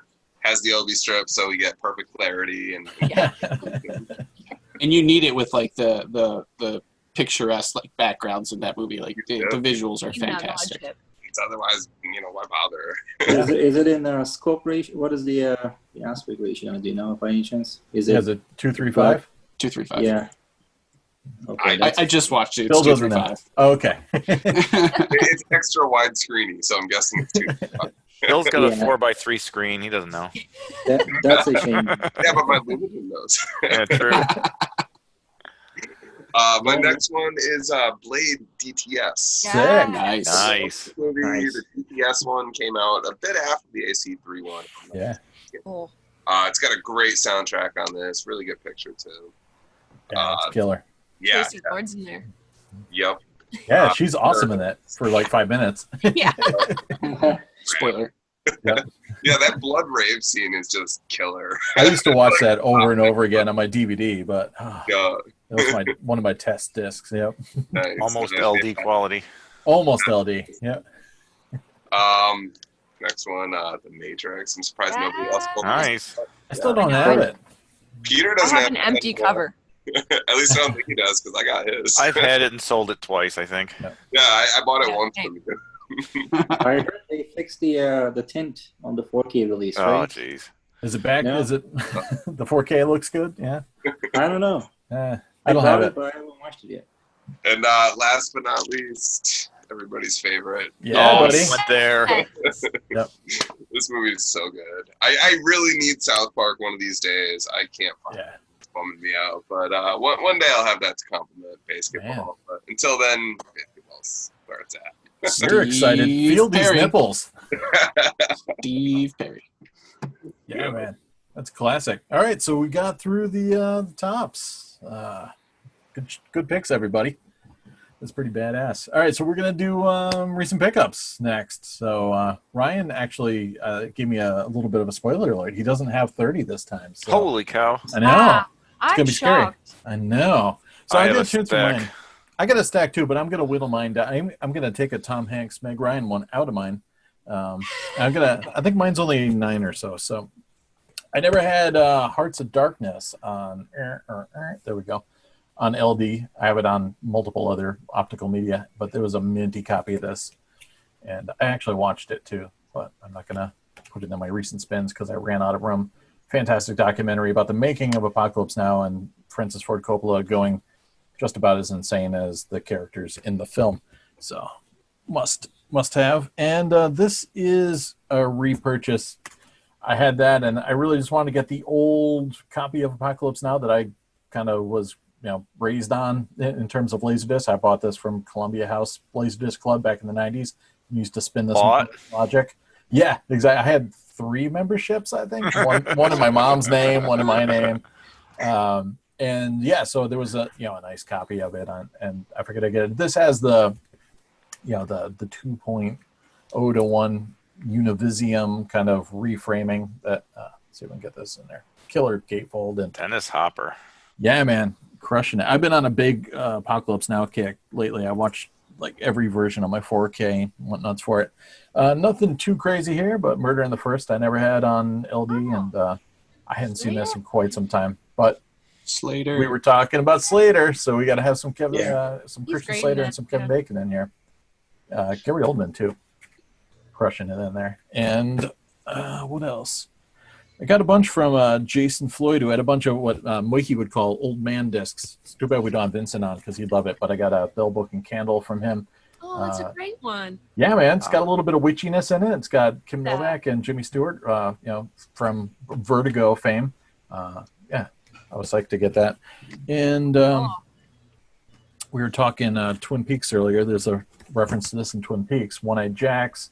Yes. Brando Western. I didn't have this on LD, so I grabbed a copy of that from Paramount. Looks nice. And this I caught on American Movie Classics one night, and I was into it, so I want to get it on LD. The Party with Peter Sellers. It's just good fun stuff. I think, was it Blake Edwards did this? Yeah. From, I don't know what year this was, 60-something. But nice MGM release of that. And the Thief of Baghdad Oh, is a cool. Pioneer Special Edition. Yeah, really trippy special effects and everything in this thing. That's 1920s, right? It's really old. This is what year? This is the 1940 version that Alexander Korda produced. That was it Ludwig Berger directed, but it's got the like the crazy special effects of the. If I can get my damn camera to focus it, like the genie, Cool. and yeah, it's pretty. It's just a nice release. So I grabbed that and keeping it a little closer to Bro Tyrion. Fire in the Sky. I'd never had a copy of this on LD. This is something I used to watch on cable and VHS over and over again. It's just a good small town drama for most of it, and then it turns into a like pretty much Slayer's song Divine Intervention is based on the 15 minutes of this movie where this guy kind of relives what happened to him with the aliens. Killer stuff. And thanks to the Wolfpack, I got this, and it showed up fast. Tombs of the Blind Dead. I know Bill doesn't like this, but I freaking love this movie. This is like doom metal if doom metal was a movie, and it's fantastic. It's even slow like doom metal. It is, man. So I have it on DVD already, but I really wanted to get the Elite copy, and it was cheap, and it rolled in today. So we'll leave it at that. Pass it on. It does look great. I will. Oh, say. does it? All right, good. That picture's awesome on it. Sweet. It's a nice jacket too. It's a really Right? nice Yeah, looking I couldn't say no to that one. So passing on to my man Ryan. Excellent. Yeah, I have all kinds of things waiting for me, or I'm waiting for, and they're just not coming. But maybe this next time around, I'll have something a little more. But Yeah, I I mean, still got some too coming. I've still got the quality here. I mean, sometimes I don't have the quantity, but we'll start it off with the club. Yes. Beware what you wish for. What's it? Something about? Membership dues can be fatal. I've Nice. got a question. I've got a question before you move on, Ryan. So Yeah. I've always heard, there's direct to Blu-ray, there's direct to DVD. So there was obviously direct to LaserDisc films, correct? That's half the shit Ryan gets. Yeah. Yeah, and I mean, VHS. it was probably also VHS. So. Yeah, these were never actually in theaters, right? Yeah, Image dropped so much stuff that never came out in theaters. I mean, like, this looks like it could be theater quality. I mean, that's proper quality right there. Yeah, I have that one. Yeah, and I hadn't seen a copy come up, ever, and it popped up, and it was up. It was probably closer for me to drive than it took to ship it to me, but it came from Wisconsin, so. I've never seen a copy come up because I didn't know it existed. Right. Yeah. Exactly. Decent jacket art though. So. And then this next one, I got a package in the mail, and I had no clue where it came from, and it was like Kobos-esque package. So like, if you've ever gotten something from Kobos, his boxes look like they've just been through hell, but you open it up and everything's perfect inside. So it's like he's disguising it so people don't think there's anything good in it, but it's always well packed. And this was the same way. Like, it was it was like shrink wrapped and everything, and then there was a box, and then there was another box with padding, and I'm like, what did I get? And a month ago I got Witch Trap and forgot about it because it took a month to get from Tennessee to Illinois. So I've been looking for this forever. That movie's awesome. Yeah, and it's VHS Plus, so you can't go wrong. So I was really happy. And I totally didn't remember getting it because it was one of those like, yeah, I want this and I've been looking for it. I'll get it. And I had tracking right away and the tracking updated. So I'm like, okay, it's coming. And then I didn't remember it. And then I'm like, oh, hey, what's this? And there we go. Surprise, surprise. You For definitely me, that's the best. You don't expect it and it shows up. Right. Oh, nice. Moving on, I got a late release. I'll probably not watch it, but my wife probably will. That's a good one. Yeah, come on. You love it. I'm sure it's a good one for somebody, but I might end up watching it. But Don't front. You're going to cry. Oh, I don't like it. It's a good one. I didn't know that movie was that old. Yeah, it's 99, 98, 99, so it's like right in there. It was like well into 2000s. Yeah. So, yeah, and it was, I think it was like $8, so I can't complain. Oh, shit. And then I got this. God. Space Rage. Damn, that's a sick cover. This cover is amazing, even though my camera is playing games with it. That guy's probably not even in the movie. Wow. Yeah, look at those arms. He is jacked. Yeah. You say that, but I think he's in the movie, kind of. Just probably not as jacked. Who's it? I have no idea what it is. Like, it's in Japanese on the back, and I mean, it's a English movie, but I've never seen it, never heard of it. It's incredible, clearly. So. But I saw the cover and instant Broterian. 100%. So that was Anything that really has good. space in the title, of course. It's going to be good. And Rage, I mean. And Rage, yeah. Two of our favorite things. And then I picked up a couple of like common late releases. Like this is a year 2000 release. It was like a 98 release in the US or maybe 99. But I didn't have it, so I'm like, oh, I'll get the Japanese one. And it was really cheap. Hey, talk about smoke and picture quality. That one was great. Is it? I haven't seen it, so I was spun like, my Japanese one maybe 3 weeks ago. It was awesome. You're gonna love it. Good, because I've never seen the movie, so I was like, oh, it's super cheap and kind of under the radar, so why not? And then this was another late release that I just didn't have a copy for whatever the reason, so I added this one. I got the U.S. copy of that. Oh. Yeah, No, sorry. I'm just kidding. So, no Obi strip, so it's only half the picture quality. But, yeah, just another cool pickup. And then I try to find the shittiest animated movies that are Japanese only, and I believe I have another entry. Yes. Bell's Magical World. It's a 99 release of a direct-to-video Disney sequel. Proud of it. But it's got the color sheet, so my 2-year-old at some point Oh, might cool. Sweet. get a scan of that. Is that Brotarian Jr.? Yeah. the LaserDisc Air. And then I did get one really cool heavy hitter, kind of. I mean, it's not like late release heavy hitter, but Full Moon High. Oh, Oh. This never comes up, and I was really happy to see it and find it and snag it. So nice, ridiculous. I believe mid 80s. Hmm. So Is that Ralph Macchio? I don't even I know. think so. Definitely need a Lumagen to watch that properly. It's gonna be high quality. Yeah, exactly. So like when you're trying to max out your settings, this is a test disc. Yes. Like everyone talks about these supposed test discs. Yep. I just throw on Full Moon High. Oh yeah, this podcast is now sponsored by True Romance, the official test disc. It's now Big it's a widescreen. thing. My Yeah. official. So yeah, that's all I had for pickups. They were kind of cool, kind of weird, but I'm happy, so Sweet. I can't complain. All right, let's Going to move Peter. on to Peter. So that was your definition of not quantity? That's a little crazy. I thought I had a lot here, but I think I have less than you. I mean, some of us like are into laser discs, and some of us pretend, Peter. True. That's absolutely true. I am a poser. Well, I mean, you've got the hardware. Yes. And, Wow. Yeah. Ooh. Oh my A god, is cat- that an 8-inch? That's an 8-inch Metallica my 2 of God. 1. Good shape too. Interviews with Lars talking about the video. Interviews with all of them actually, in both versions of the video. The one with Johnny Got His Gun movie in there, the full one that I remember as a child or a teenager, staying up late to watch when this actually premiered on MTV. So I yeah, was there too, brother. I actually I have this, and I found in a, not this, but the CD with the Japanese obi that I found in Yeah. a Goodwill one time. But this is Did you watch it? really cool disc. This? Yeah. Yes, absolutely. No rot. No, Crazy. no rot. This My is copy's awesome. good too. This is That's awesome. actually pretty expensive for an 8-inch usually. Yeah, it wasn't Yeah. bad.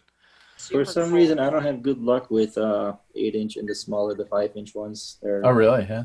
yeah, especially the You need the 5-inch adapter. video It ones. might be that you need the adapter for your player to play. Because they're so thin.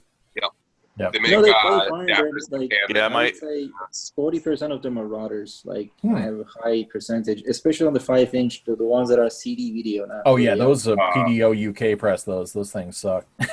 My HILC1 flipped the F out trying to Trying to play Metallica. trying to play Metallica. Yeah, Laser went right through it. It did. yeah, it's crazy. You So could see it with the lid off. we've got Dio Live 83 Yeah, Oh, I've never even seen that Rennie before. Tensai. I think it's Holland is where it is. And I think I told you guys I watched this one, and Heaven and Hell is literally half of the concert. Is Yeah, that man. one song? It's awesome. He I know just jams it. there's a corner obi, but it didn't come with that. But still, if you were buying from the Italian guy, you'd want like $500 or something. It was a lot That's sick. cheaper than that. So like, can you see Dio without the obi, or like, is it like the hologram Yeah, version? A little bit. Yeah, I actually you can play with the aspect ratio and make up for the loss for not having the obi. Oh, you Oh, can nice. adjust for that. Special tweak. Yeah, This one's pretty awesome. I got a lot of music discs here. This is Yeah. Decline of Ah. Western Civilization Part 2, The Metal Hey. Gears. Yep. This is hilarious to see the kids that are in these things. It's Dude, just, the Ozzy interview. It's the At the best. kitchen. Yeah. yeah. But the kids, it's just so sad. Like, oh my God. That band Like, London. Yeah, what happened to them? like I was such a fan of this music when I was a kid, and I was nothing like these people that they interview. Oh yeah. Odin. These next, actually, I'm going to skip those and I'll keep going with my music discs. This is Girl School, Play Dirty Live, Sweet. missing the obi, My favorite bands. but I love still, I haven't watched this one yet, but it looks awesome. I love Girls' School. Yes. And Toxic Avenger, Japanese Nice. version. Wow. Heavy hitters here. Cool cover, Yeah. cool obi strip. Haven't watched this one yet, so I don't know what kind of aspect ratio we're looking at. But it's Yeah. probably open mat anyway, huh, Sam? Yeah, I don't think that's a wide film.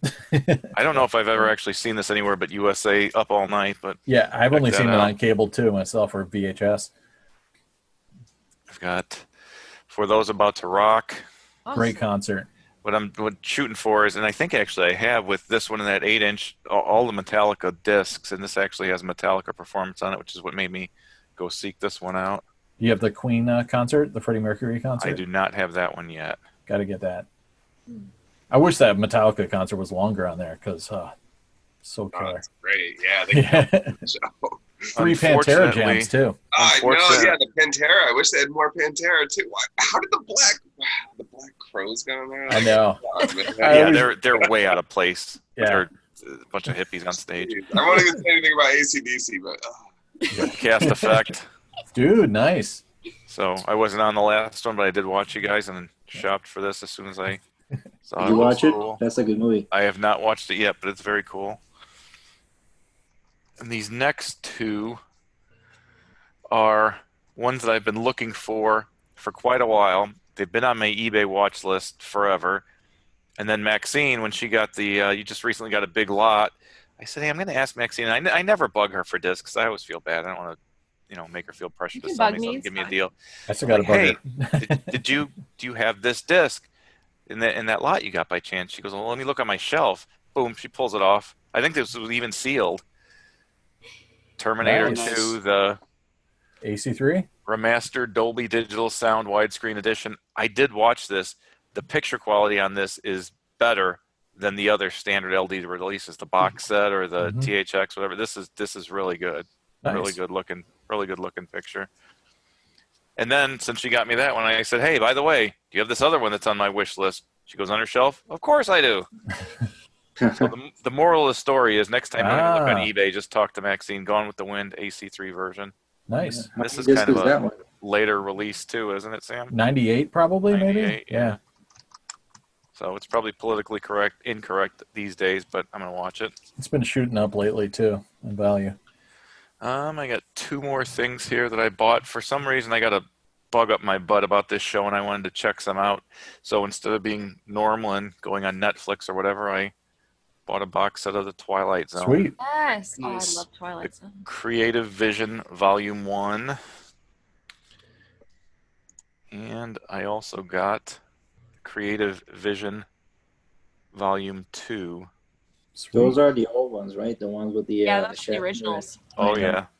I think there's It- 3. Yeah, there's 3. There's 3 volumes of that. Yeah, there might be one more. I got two from the same seller, and here I got one more from, I forget what his name is, but he was selling on LDF, Matt McNew, I think. So shout out to Matt. And I think he had like 17 boxes, and this was in box number 2. And I asked him to keep a pile, but then I don't think he ever went on to the rest of the boxes. But he shipped this one to me, so I almost watched this the other night. I did watch this. I love this movie. This is hilarious. Late release. Nate release, absolutely. So that's it for my pickups. I'm looking forward to what Maxene's got because I think I know a couple of them. Yes, there's 2 pickups that flew in from Japan and are too heavy to physically hold in front of you, so I'll just pretend I'm holding, I guess it'd probably be about this big. It's pretty large. Send me some HLD pictures. 1000. I'll superimpose them. Yeah. I got an HLD 1000 and I got a CLD R7G, and that came with the remote and the manual and everything, and it's fantastic and I'm very happy with it. I've been using that for all of my recent spins, so it has been a great upgrade. I have it just- S-video out or composite? I have it composite.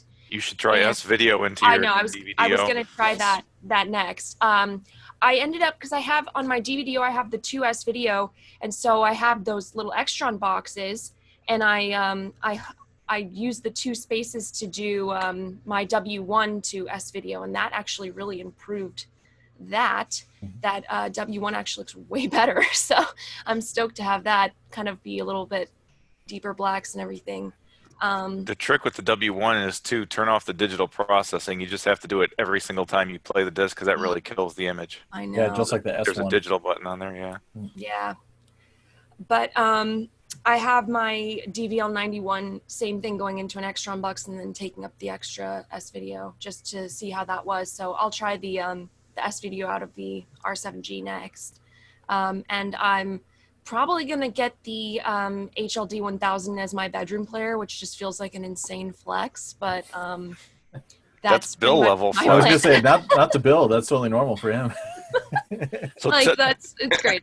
if you don't mind, are you going to tell us a story about the 1000, where it came from and how you got it? Because you kind of told me a little bit, but I was just waiting. to hear. Yeah, so it was kind of like mislabeled as like an LDX or an HLX or some completely wrong model number.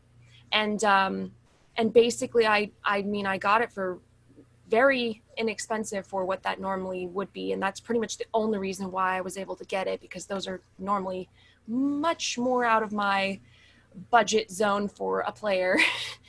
And so I was just really stoked to get that. But I mean, it's quite fragile inside, and unfortunately, like the little gear that the laser uses to roll along the track there basically broke in shipping. So had to fix that, and still kind of getting that dialed in now. But I mean, man, when it's like dead on focus, it's like it looks insanely good. So I was running a big widescreen, man, so much yesterday. I've seen that movie like thousands of times at this point, but that's my tester disc. I have a ridiculous number of copies of big widescreen pretty much scattered around anywhere I would ever need to use a test disc. So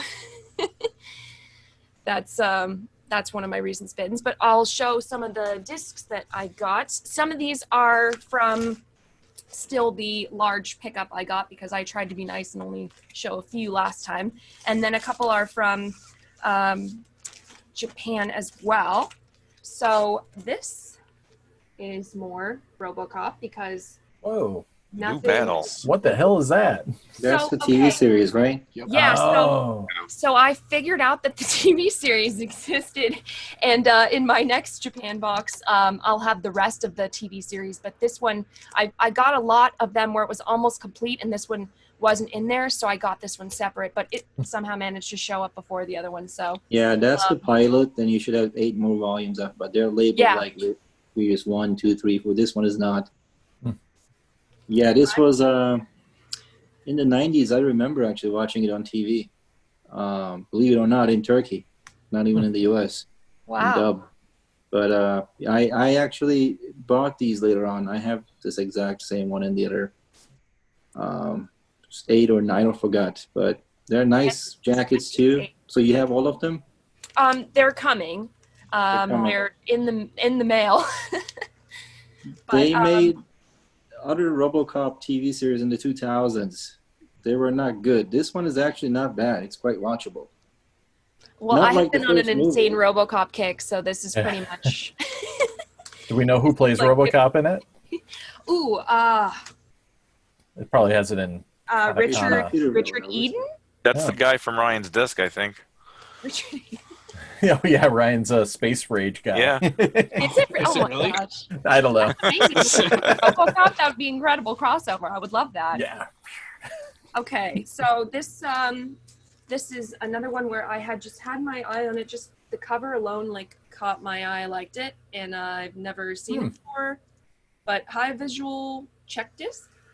That might be a squeeze disc. I actually have this, Huh. and I have a few other discs similar to it. One of them actually ended up being a squeezed one. It wasn't advertised. I don't remember if it was this one. We'll I don't have my box with me. I have all my discs in storage. Bill knows I moved quite a lot from Boston to California. I didn't get the chance to open them up yet. But I bought quite many discs like this. Like, they didn't really describe what it was, and I'm like, I'll just get them all. And one of them ended up being partially, not the whole thing, but if there's like a few minutes in there, it's squeezed. All right, report So, back. right. Yeah, This I'm one, I definitely forgot. stoked on these. I love weird, demonstration or just like ambiance things you can put on in the background type of disc. So I was definitely stoked to finally get that. It was, Which one of those colors is your lipstick? You were moving it back and forth there. Let's see. I think we're sitting it right. Yeah, it's pretty good. Yeah. Eh. Yeah, kind of magenta. Yeah. If it Okay, didn't and match, then, your color was not calibrated correctly. Yes, it was not. You're right. Very true. So this was going to be possibly my later spin, but basic Spanish by video. It's excellent according to Video Review. It's excellent. It's amazing the It's amount gonna of be great. stuff that is on LaserDisc. Yeah, man.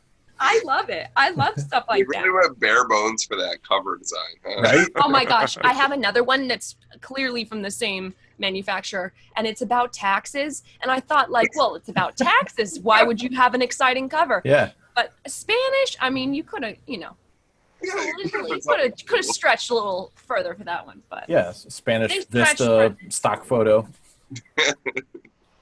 Ooh, Oh, nice. snap. this was in that this lot I picked up.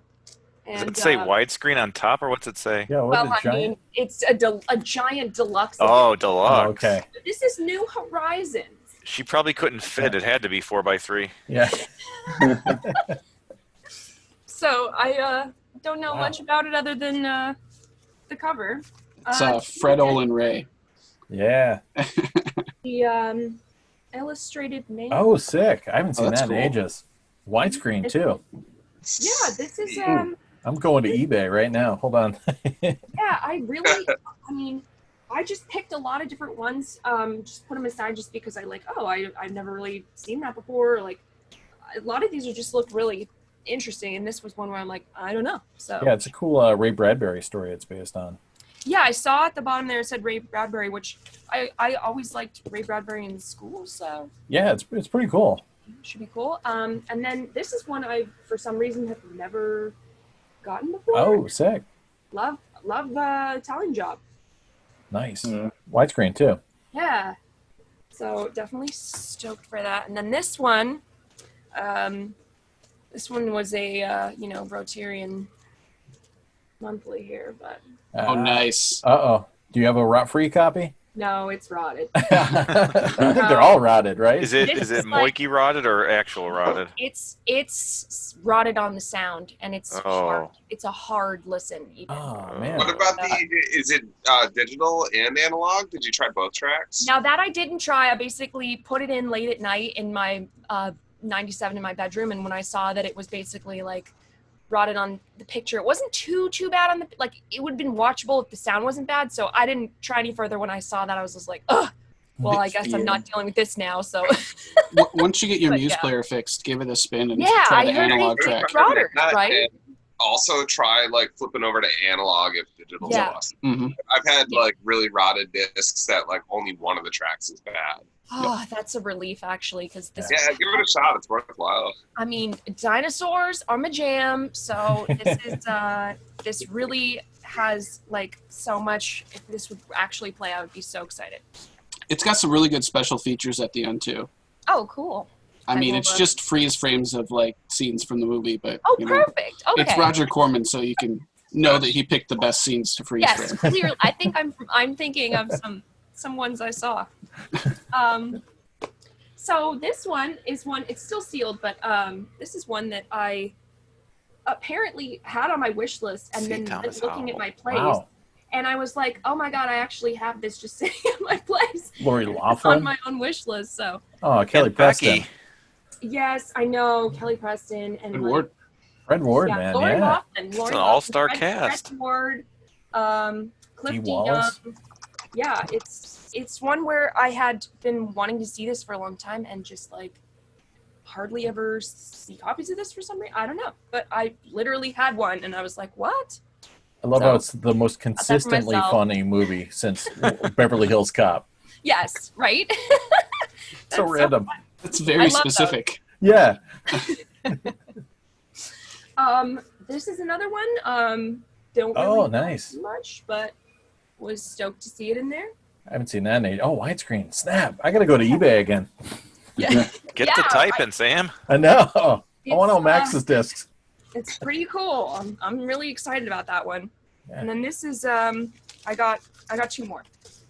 This is Maniac Cop. Nice. Nice. I had Maniac Cop Elite. a while ago, and I'm pretty sure I let it go to Altman. So He's worth it. Shout out to Altman on this one.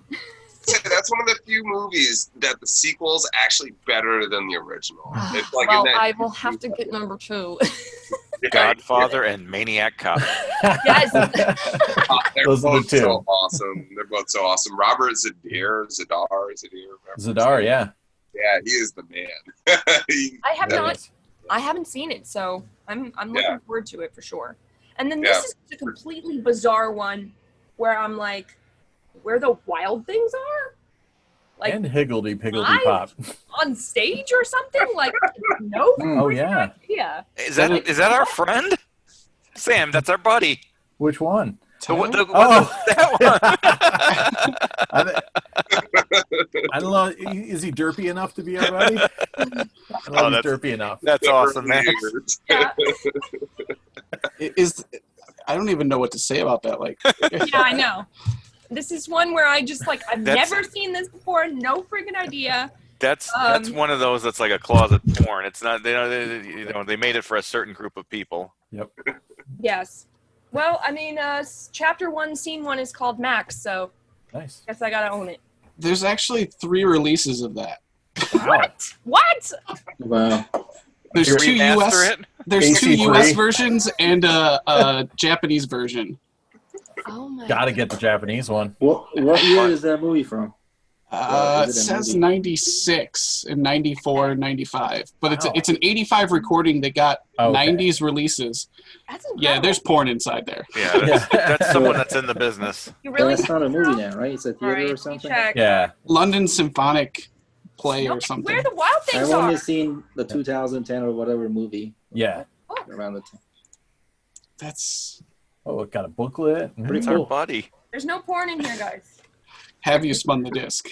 No. Oh, all right. They put a fake label on there just to psych you out. Yeah, probably. Hey, man. Yeah. I found my fair share. Okay. Well, check that one out. We want to report back. Yes, I'll put that in the report back file. So, okay, this is going to have crossover, but this is I saved this best one for last because this is a grail for me. This is a grail for me here. What we got? So this is called Movie Magic Specials. Bottom Obi. Damn. Yes. Nice. Set. Oh. Whoa. Sick. Nice. So this is pretty much one of the coolest things that no one's ever heard of. And Wow. Yeah. There goes the price. I know. You can cut this out. Nah, it's all good.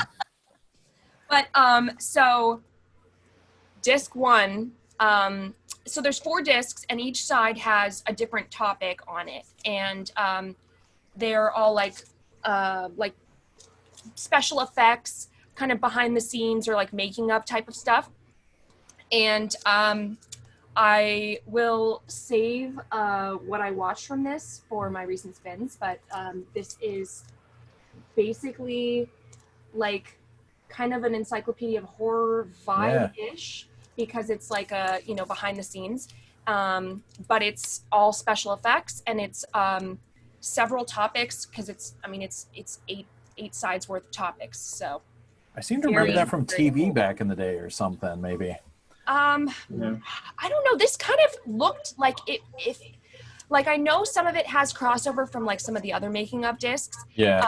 I could tell some of that from what I watched, but this, when I put the disc in, it had this beautiful Pioneer logo and then a Toshiba logo, and then it just went right in to like a Movie Magic Specials like intro thing. Like maybe it could have been a TV thing, but I don't know. I recognize the logo. Oh, yeah, 94 TV series. Oh, great.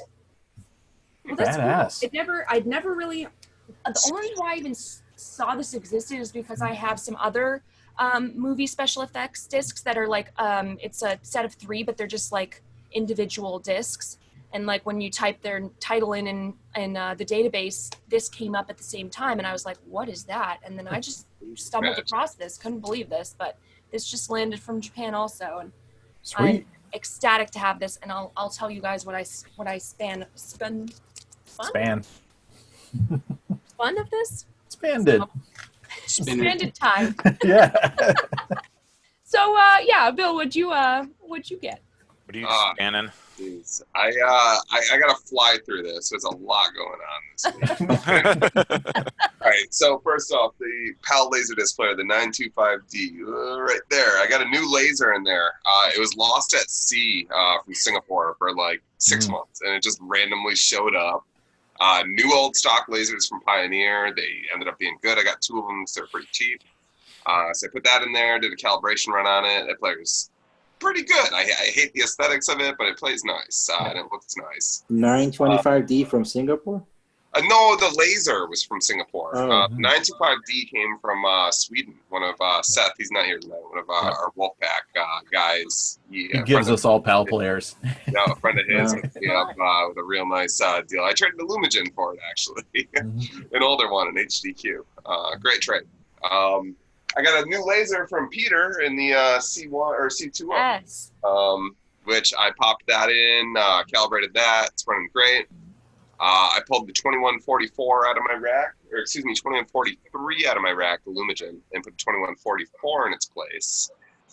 So all of those hardware updates kind of happened. And then I got a bunch of discs. I got some cool stuff. I'll just zip through them because I got a bunch. We got some Jackie Chan, you don't see this too often. Nice. Amazing. There's a really cool IRAM arcade game called Spartan X, which supposedly is based on that movie. So I'm a fan of the game, looking forward to checking that out. Oh, by the way, Who Am I is from 1999 as well. So I don't know if you actually picked that one, but Jackie. it's a late release and quite watchable. You don't really need because mostly in English. Stefan Hamburger just dropped a video about that Wheels on Meals disc like today too. I was just watching that on my lunch break. Yeah. That one's a tough one to get, actually. My friend randomly hit me up. He's like, "Hey, I'm downsizing some LDs," and he sends me a list. I was like, "Oh, give me Wheels on Meals." Yeah, dude, nice score. And I always get dyslexic with that name for some reason, and I thought because it's backwards. Yeah, I was looking for Meals on Wheels in my racks today, and I'm like, because you're normal. Did I like lose it already? It just came in. But yeah, I got that. Looking forward to watching it. Haven't seen it in ages. That's cool. So that'll be fun. We already saw this, but this is a recent pickup, a recent spin. Great time. No rot. I didn't know it was a rotter. This one I have is rot free, thankfully. Again, bullet dodge. I didn't even know there was one to dodge, but we're good. We're THX bond complete. Dude, Nice. Nice. That's 2. Got them both at the same time. Respect. Yeah, thanks. USA complete as far as like the definitive versions go. I'm thinking of picking up a few Japanese releases. Do it, man. It'll make you feel good. Yeah. Japanese I've already rentals. got a huge box of just Bond. They're not even with the rest of the collection. They're just in their own box. Yeah, go Gold Rentals. Yeah, and I've got about this much space, about that much space left in the box. So yeah, probably Gold Rentals or something cool. I took the plunge with some eBay bucks. I had a ton of eBay bucks. I guess I hit some of those promos at good times or whatever, and bought these. These were totally overpriced, but I was using like $2, so I didn't really care. Yeah. So I got Quality. 3. I still need 2 and 4, but I'm happy to have those. They've been on the watch list for ages now, and they're always way too much money. And this time I was like, the hell did I got a coupon? I might have a crappy version of 4 for you. I think I got yeah. that. I think I got that off you at the last sale, you did? Peter. Okay. Yeah. Back when we used to get together and have LaserDisc sales. Yeah. Yeah. What can you do? I'll eventually find them though. So happy with just 1 and 3 for now. I got this one in. Yeah. SG1. I love the movie. I guess this was edited down into a movie because it does have a rating on it. It's rated R. Weird. No, that's the pilot episode. But yeah, it's weird that they rated it though. It's crazy that they rated it, and it's even crazier that this is made for TV and somehow it got an R. They didn't. Does that same continuity as the movie? It's pretty much a retelling of the movie. It's a retelling. Essentially, Okay. Yeah. I think It's the pilot episode, actually. It's longer, but it's like 2 episodes put in one. And the picture on that disc is pretty good, actually. Yeah, it's a later one, actually. I think it's a 99 release. I think when the show was made, they were optioning it to more than just like network television. Like it might have been option to like HBO or something. So they had the option to cut it down then. Interesting. Yeah, and it's sad they didn't release anything else. That's just the only SG1 disc on LaserDisc at all. Yeah. Yep. But it goes with my Muse one quite nice. Looking forward to watching it. I really like that movie. Right. Saw it in the theaters and many times over the years. And this last little group, I'm going to zip right through them because they're all kind of boring. They're real fun for me, but most people think they're boring. We got a ton of Muse scenery discs. I got Good. with the Obi strip for extra high definition. It's like You got Mahir's attention now. Oh, my. Actually, let me ask if Muse counts. I have a recent buy that I can show after. Nice. Absolutely. Please. Yeah. Well, Get it ready. over to you. Sure, for yeah. Sure. Muse counts double. We've got a Hawaii. Yes. It's super cool. I'm actually half Hawaiian. So Now this you're gonna have to buy their squeeze really- counterparts. You can't just have the Muse version alone. You have to get because some of these are double Yeah, they releases, do have right? dual releases. Yeah, this is one of those cool Denon discs right yeah. here. They didn't release Cool. that yet, but they did do a handful. We've got Yoshino's Magical Splendor. This is actually really cool. There's a lot of like cherry blossoms and like Sick. Japanese foliage and all that cool stuff. Yeah, Awesome. in the back. Nice Sony disc. Really, really good picture. Haven't spun this one yet, but I'm looking forward to it. Got it. Ah, dude. Yes. Nice. That's on my to get list now. Yeah, and this one's actually, Sam, this one's a really good like entry level Muse. They're like, Is that a movie or that's a? It's a It's Luc a 90 Besson minutes movie that's a documentary, essentially. It's him doing all underwater photography. It's about two divers. That's Like- Big Blue. So Yeah. Oh, that's Big Blue. Sorry. Yeah. Yeah. so But when I see a copy, I'll let you know, Sam. Excellent, yeah, man.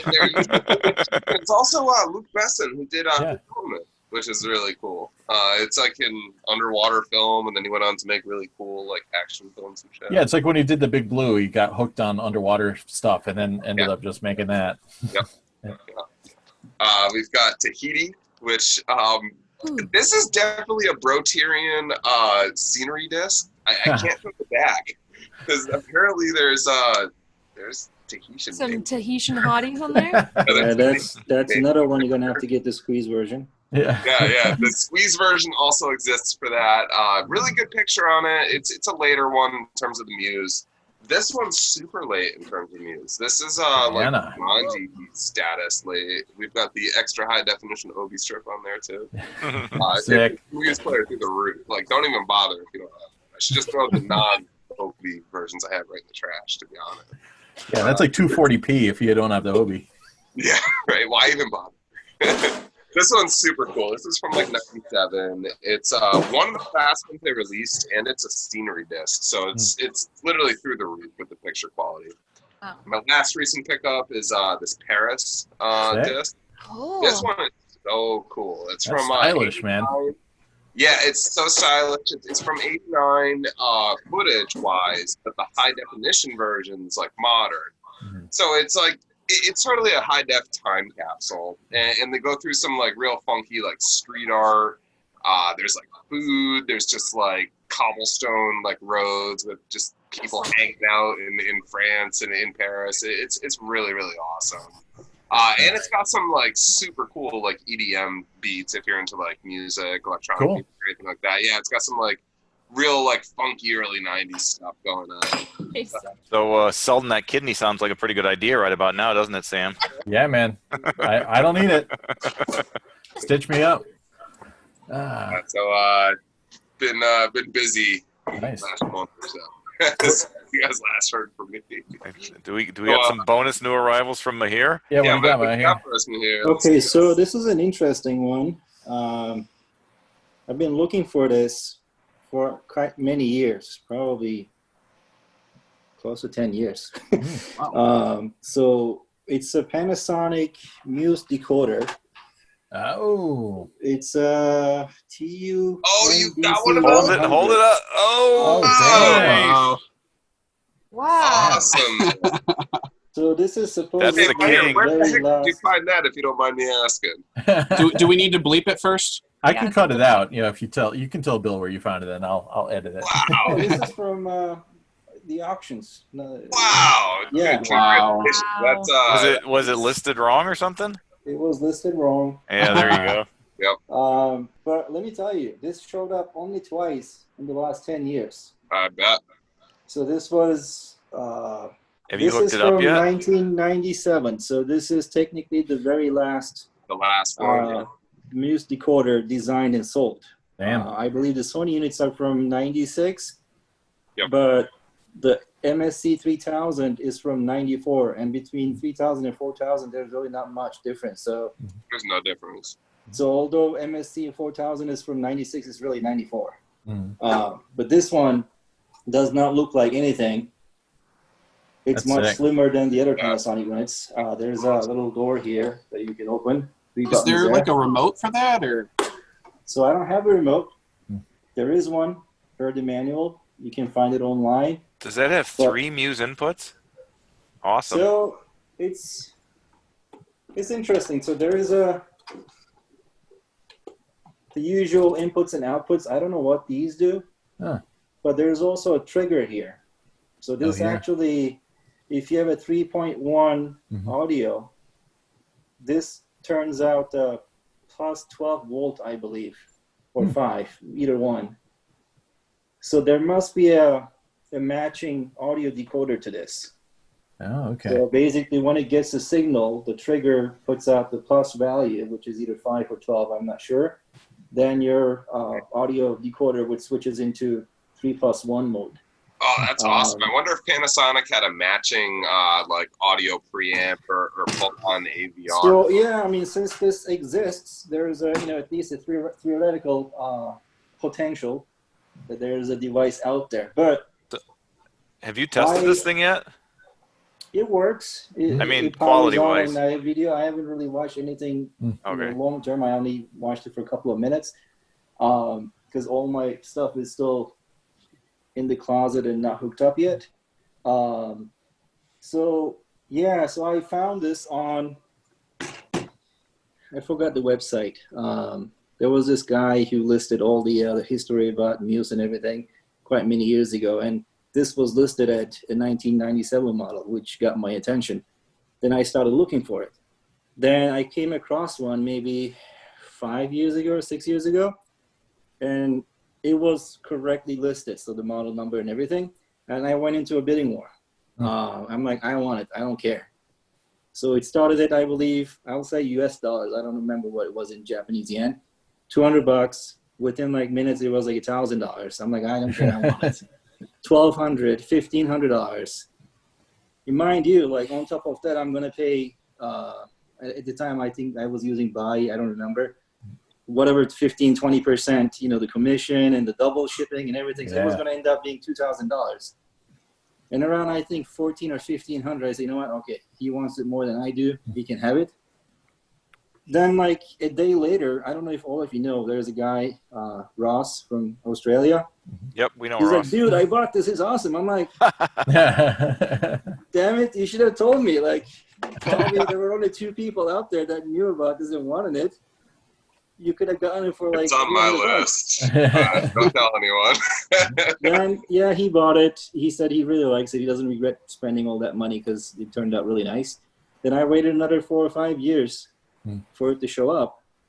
And I believe he gave me the heads up. I don't remember. Somebody told me because it wasn't listed correctly. I said, hey, do you still want one? And I think I got it for like under $100. Yeah, man. That's the only way to find these things these days is if they're listed wrong Yeah. and be able to get them at a decent price. I don't saw that remember. in the completed listings, and I was like, "Oh my god, someone got the like dream deal!" And I can't believe you got it. Like I saw that maybe like 3 or 4 weeks ago, looking through completed Yahoo auctions. But And it I was was like, "No part way, of- let's slip by." Yeah, so this was, I don't remember how much I paid. Well, it wasn't too much money, maybe. I remember it being 100. reasonable. Plus, the shipping and everything on top of that, of course. But yeah, it didn't come with the remote. Eh? There is a remote with 2 or 3 buttons on it. But it's really difficult to find any MUSE decoder with a remote anyway. I actually bought, I believe, 2 or 3 MSC 4000s until I came across one with remote control. Mm-hmm. But yeah, so technically this is, I opened it up. I wanted to see what it was about. So it's actually 2 boards. I won't call it motherboard and the daughter board because they're actually equal size. One side is definitely digital. So there are the FPGAs and ASICs and all that. And it's interesting. They actually have it in another enclosure. It's totally wrapped inside a metal second cover on, inside this case. I guess they wanted to protect it, or they're protecting the rest of the equipment from the digital components. Yeah, that's like how the other Panasonic is, the the 100, Yeah. the model down from that guy. The whole like decoding thing is in a Faraday cage, and I think that's because it supports satellite and cable TV, at least on the model that I have. I'm not sure. Like the Sony models that I have 4000. I think. Yeah, no, they have no shielding. They don't have anything. This one, so the other board, the big one, it's quite difficult to trace. There's no service manual for this. At least I couldn't find it. So that one has the switch mode's power supply, which is as usual, all around the place, because you got, 2, 3 components to make it run. Then you got, I believe,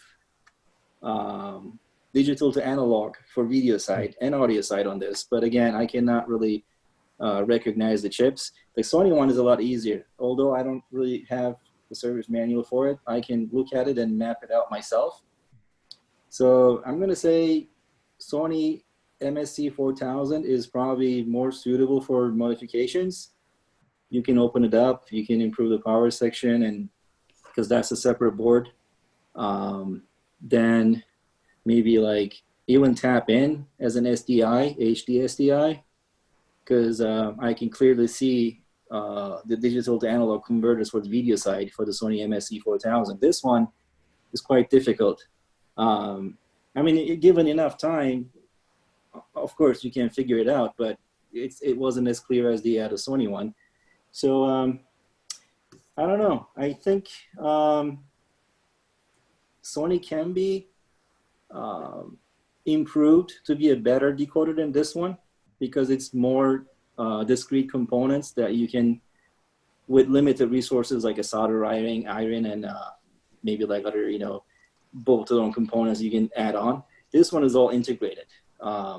So you really have, quite a good deal of resources in order to swap out any components and ICs on this. Probably nothing I can do. So maybe out of the box, this is a better one than the rest of them. But probably the earlier Panasonic ones and the Sony MSC 4000, you can, if you know what you're doing, improve the power section. Ideally, I would do a linear power supply, and I would probably do external linear power supply. This one, it's not going to be easy because it's a switching mode power supply, and there's like multiple voltages output there. And now, a quick note on the power supply in there, Mahir. Yeah. The other version that I have that I believe Peter's got one coming too, the TU AHD 100, that has a Sanken power supply in it. They used an off-the-shelf power supply, even though it looked like it is made by Panasonic. And I found it to be pretty problematic. There was 2 units that I worked on that both had like severely leaking capacitors, both on the main board and the secondary power supply. So dig into that a little bit, and also the switch mode power supply. It might not even be a Panasonic made one. It might be a third party. I mean, I can go into a little bit more detail. Do we have time? Like 3 more minutes? Go for it. So we all talk about the switch mode and the linear, and power is my field actually. When I studied electrical engineering, I studied power, and so it's ideally the same thing, right? So you got the high voltage side, which is your power outlet, 120 here. Then you got a transformer to step it down, then a rectifier to turn it into DC. So you have these as well. The difference is, in the US at least, you have 60 hertz, right? So the power is a sinusoid, and it switches from, positive, negative 60 times. In Europe, it's 50. With the switch mode, you actually increase this frequency. Instead of having 60 hertz, 60 times switching polarity minus the plus, you go way beyond. The newer ones, like maybe like a iPhone charger or whatever, they probably go up to maybe 25,000, 30,000 hertz. They usually want to go outside our audible range, so you don't really hear it buzzing. And so that's where the switching mode comes from. And the reason you want to go higher frequency is the size of the transformer can be a lot smaller if your frequency is higher. So the efficiency and the way it works is like much deeper. Now I'm going to get into that, but 60 hertz, if you need like 1 amp of current to pass, you need, a decent sized transformer. If you want the same wattage in a smaller package, then you want to increase the frequency. But there's a feedback loop of that. So you actually, the way you regulate the voltage, you want 5 volt to come out, for example, or 10 volt to come out. And your input is not constant. Supposedly we have 120, but it can be 118, 121. So the feedback loop into the part that actually increases the frequency is that's the complex part. So the switch mode power supplies are actually more complex. They need more engineering. There are more parts. They're more expensive, but the core parts are smaller. They're less expensive. And the catch is that because you're increasing the frequency, it's basically a radio. When you actually have something switching from positive to negative so many times, it turns into a radio wave.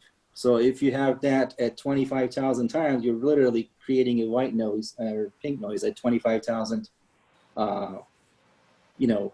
times a second. So what you need to do is you need to filter it at the end, and you want to filter it on the input side as well, because that frequency does not go one direction, it goes both ways. So you're actually compromising your equipment, right? And you're also compromising anything else plugged into that power outlet, because your switching mode power supply is generating that RF frequency to both directions. So some of them, they get it right. So they put typically passive components, like you put an inductor and a capacitor, a low pass filter, and you usually have a low pass filter on the output side anyway. So this Panasonic one, I believe, has all that. I studied it a little bit. Are they good? I don't know. I mean, you would need to probably scope and test it yourself, but at least they exist.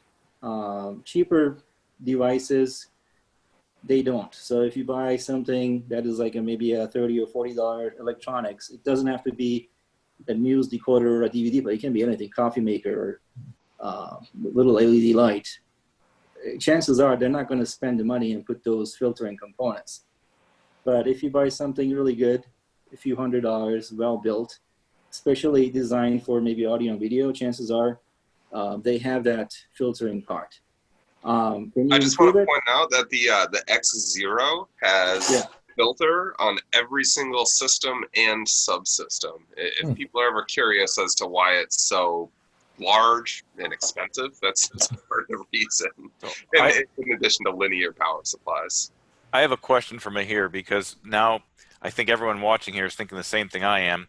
Now, if they have a $30 Blu-ray player plugged into the same outlet as their LD player, they're actually hurting their LD signal potentially because it's feeding back. So some of that is definitely leaking into your LD player. But again, like if your LD player has a good power section, that will remove it. But the problem right now in the year 2020 is the amount of interference now is a lot higher, and it's very different. So these devices were designed in 1990, 94, maybe like 85, like so many years ago. Yeah, there were cell phones, but not as many. There were Wi-Fi maybe, like in laboratories or universities. So all these new devices now in our homes having like Wi-Fi, cell phones, 3G, 4G, now they're talking 5G. So all these like frequencies are around us. And all that 30 years ago did not exist. So when they were designing the power sections, they designed to filter out what was available at the time. That's why a power conditioner now makes sense, because if you buy a power conditioner from, the year 2015, 18, 20, when they're designing it, yeah, they know what they're expecting and then design it for that. Sam, So, who's been screaming clean power for years? Yeah, man. Get that clean power. But, ideally you want to do that at the internal power stage. But as I said, you can't go back in time and tell them to do it. So you can improve it a little bit, but typically if it's a similar generation device, whatever noise is generating, so if you have two LD players stacked up, they probably know what to do because they come from the same era. A Blu-ray player, yeah, it's a newer technology. The disc part is new, the processing part is new, but the power section is give or take the same thing. Like 30 years ago, we also had switch mode power supplies and linear power supplies, so there isn't anything new there. It's just that the switching power mode supplies are better now. They can do much higher frequency. They're a lot higher in efficiency. But again, the filtering components, capacitor is a capacitor, the same thing. Inductors is an inductor, is the same thing. So 30 years ago and now, or 40 years ago and now, give or take the same. But the rest of the stuff, the microprocessor and whatever the disk drive is generating, yeah, that can leak back into an LD player. I mean, you can try your best. It's never going to be perfect. At the end, if you're satisfied with the picture and sound, then it's good. It doesn't really matter. I mean, a lot of people, they look at these specifications and numbers and they plug in their scopes. Yeah, I mean, it can help you. It can tell you a little bit about the story, but at the end, what matters is, like, are you enjoying it? Do you like the picture? And if you do, then there's no problem with it. So here, one more question, and Bill, you might know this more than Mahir. So Mahir, we just got the Sony, Bill and I, well, Bill got them both going for us, HIL C1s, and those have linear power supplies. That's the bricks in the back, correct, Bill? That is, yeah. They have dual, they're not triordial, they're the oval shaped ones, the AC to DC power supplies. There's one for audio and one for power. And the whole chain goes right through some bridge rectifiers, some filter capacitors, and then it goes right into some voltage regulators. So, yeah, it's a full linear power supply compared to like the HIL-C2, which is a switch mode. The X0 uses a linear, where X9 uses a switch mode. So one of the guys on LDDB was saying that potentially the C1 actually looks better than the C2 because it's starting off with a better power supply that's not creating noise. So yeah, and I 100% agree with that.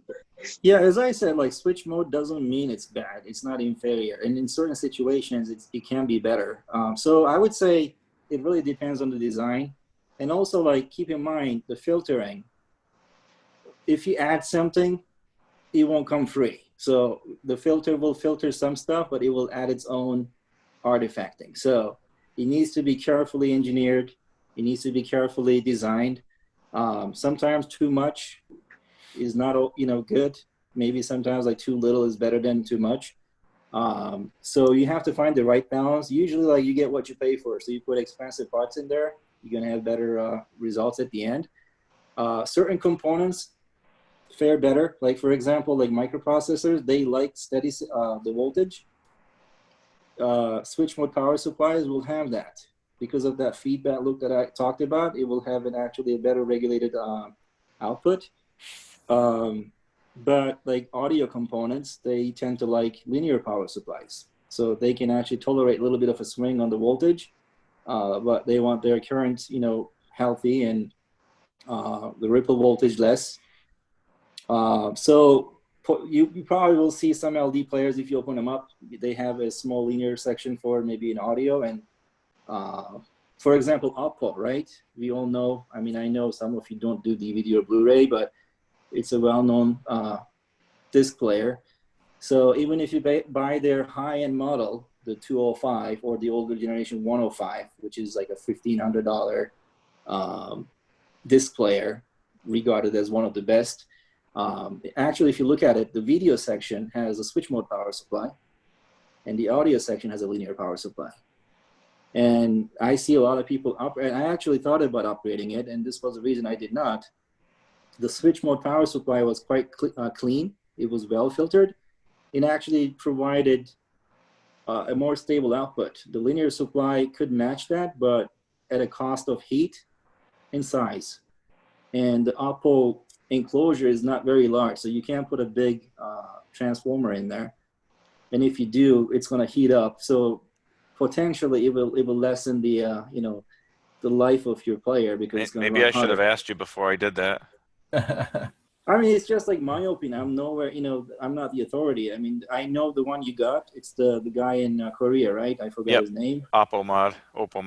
I mean, that guy clearly knows his stuff, and he has, good education, has been in the field. So I mean, he's reading his info on his website.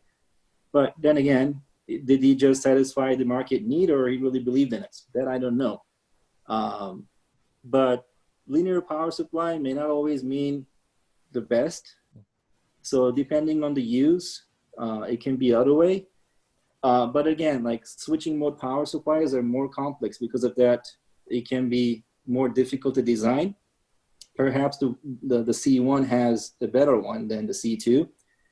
And it's arguable if you swap it with a linear supply and you get better results. I don't know. It's something that you could try.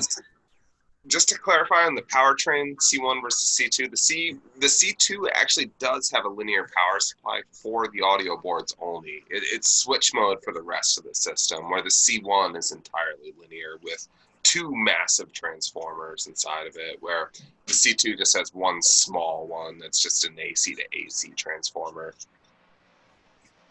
Yeah, it makes sense. I mean, audio, as I said, likes simplicity. And linear supplies are a lot more simple.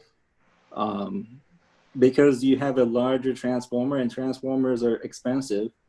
I don't mean like hundreds of dollars, but when they're like putting these things together, a dollar matters, right? So if it's a component, well, the size of the ones in the Sony, and comparing it to other very large transformers, like a pinball machine transformer, for example, those replacement parts are not cheap.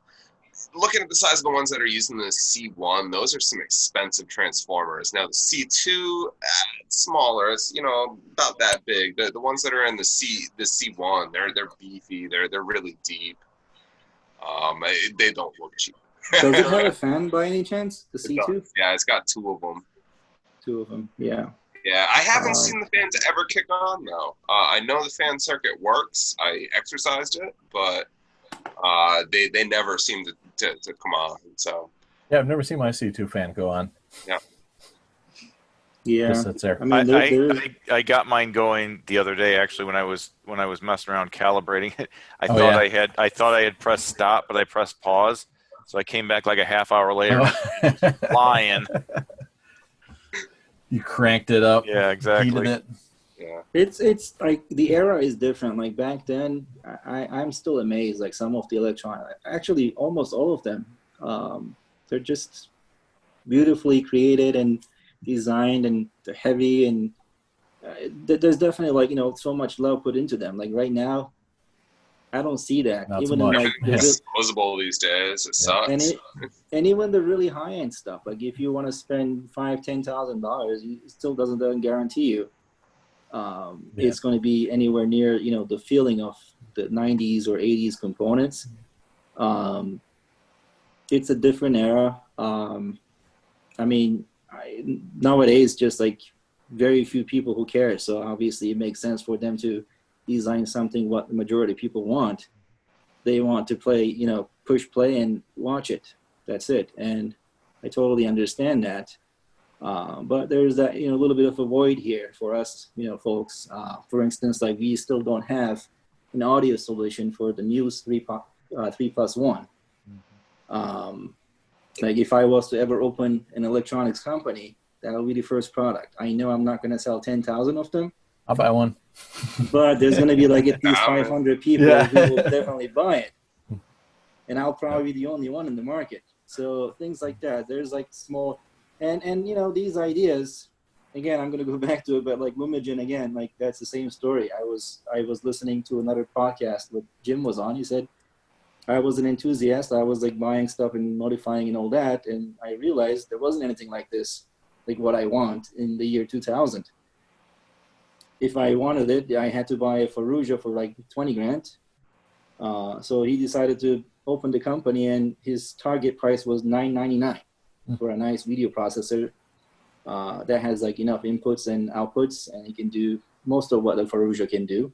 Then he realized the volume wasn't there, so the $999 didn't cut it. But you know, there are these ideas, like certain things that not many people care, but there's enough.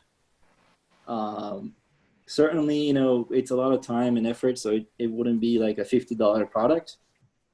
But yeah, like something like a audio interface that can take, I believe this unit has, what does it have? 2 coaxial output. And the only way you do it is actually through HDMI, because there's no Hold other... on, time out. Yours has coaxial? Yeah, so this has... Interesting. Can you see it up top I there? can. Yeah, the generation before that is optical. There is no coaxial on it. And it only has 4-channel analog out. So the Sony units I Oh, have... it doesn't have all 5, huh? Well, I mean... The Sony has 5. I don't know why. But they're just 5. duplicated, right? The rears are the Double. same 4 and output. 5 is just an internal Y adapter. So Okay. it really... so there is a remedy for that. So the THX, main theme of this podcast, back in the 90s had... I forgot what it was called. So it had the timbre matching. That was one of the processing in it, which actually would apply a curve for the rears, because you have 20 hertz to 20 kilohertz hearing range, but that's in front of you. Behind you, your ears are actually blocking some of it, so you don't really hear the full spectrum. So it applies that curve for your rear speakers, so that the voice is more natural. And then there was also another one, I forgot what it was called, that would actually apply a fake stereo effect to the rear speakers. Some sort of like delay, so one is out of phase from the other one, so you don't hear the same sound coming from 2 of them. So you can technically use a 90s era THX decoder and apply it to the rear channels of the MUSE. Got to get that, Although it's Peter. mono. That would create a Fox, you know, the fake 4th and 5th channels, although you have just 1. So that's one idea. How effective is it? I don't know. I mean, I had THX back then, but again, I didn't have the ears I have right now. Back then, they're more critical now. I can hear things, although I heard the same things back then physically, but you know, my brain interprets them differently now. But that would be something I'm interested to find out. You would have to run it through the decoder, I guess. But then again, yeah, it's the whole mess is you have the front left and right on one coaxial or optical output, and the center and the rear on the other one. So typical configuration for a 5.1 input is center and the subwoofer is paired one, right? And the rear surround left and right on another one. So that's not what you taught me, Mahir. That's not what you told me. What did I say? With the Outlaw, and you make your own subwoofer channel. Well, so yeah, but you know, you want to keep the chain in digital. So the Outlaw, the damage has already been done. So you convert it into analog. Fair. It is, you know, as good as it gets with what we have right now. But So if you're basically, asking- there's no way to combine those, or no cheap way to combine those 2 digital outputs from that decoder and create your surround sound. So you really have to come out from your decoder digitally, which is done here. So you have the coaxials or optical, which is, there is still some processing done in the unit. So the audio codec is not really PCM. So it has its own called dense. Yeah. And if you have a 3+1, it's not really a 16-bit output, it's actually, if I remember right, 15. Yeah, Sorry, it's something weird. 13 It's bit. lower. It's lower, and the sampling frequency is 32 kilohertz. It's not Yeah. 44.1. So internally, it upsamples it from 32 to 44.1 to the CD sampling rate, and it also increases the bit depth from 13 to 16 because the optical format doesn't support it needs to be. So there's that processing done. No way around it. Now you have it at the CD formatting, which is 16-bit 44. You would have to feed that into ideally an FPGA, but nowadays you might even be able to do it in an Arduino or something. Then in that, you split the center and the surround mono channel. You can use like a logic chip, and basically because they're 16, they're 44 kilohertz apart, you can apply somewhat of a delay and split them. There's like another way of doing it, but ideally you want it done in the digital in a processor. Now the catch is, how are you going to output them in 4 separate channels? DVI doesn't have audio. Optical and coaxial can only do 2 unless you turn them into Dolby Digital or DTS. What else is there? HDMI. And SDI, I guess. You know, the professional format, SDI can do up to 8-channel discrete. HDMI has as a consortium, and you need to pay for the licensing. It's mad money. Like you pay to own the technology, plus you pay royalties for each product you have. So the small boutique shop will never have that kind of money. I think it's like maybe $1 million a year or something. It's mad money. That's why you see like companies like, you know, Theta or Runco, they buy the Oppo for like $500. Then they put like a Drop power it in. and then that's probably because they can't pay for that crazy HDMI royalty fee and then some other royalty. So they Oppo already paid those. So $500 is a lot cheaper. And it's also already a great product. So either we have to find a solution that has that, so they already paid the royalties and all that, and we modify it somehow, we tap in that 4-channel and come out as HDMI, or you know we come together and try to collect that kind of money, or you find another way. It can be SDI, but then you have the issue, nothing accepts SDI nowadays. Like you have to find an old, probably a DVDO. It needs to be VP50 model. That one has the HD SDI because the older ones are SD only. Since MUSE is 1080-ish, you need the HD SDI. So it's complicated. It can be done.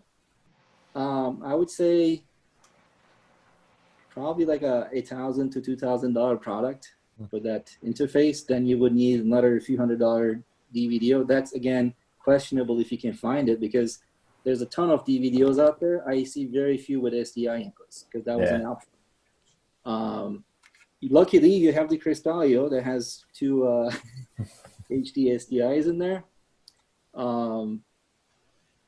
There might be another way that I don't know of, but the evaluation board might be able to pull it that has an HDMI on it.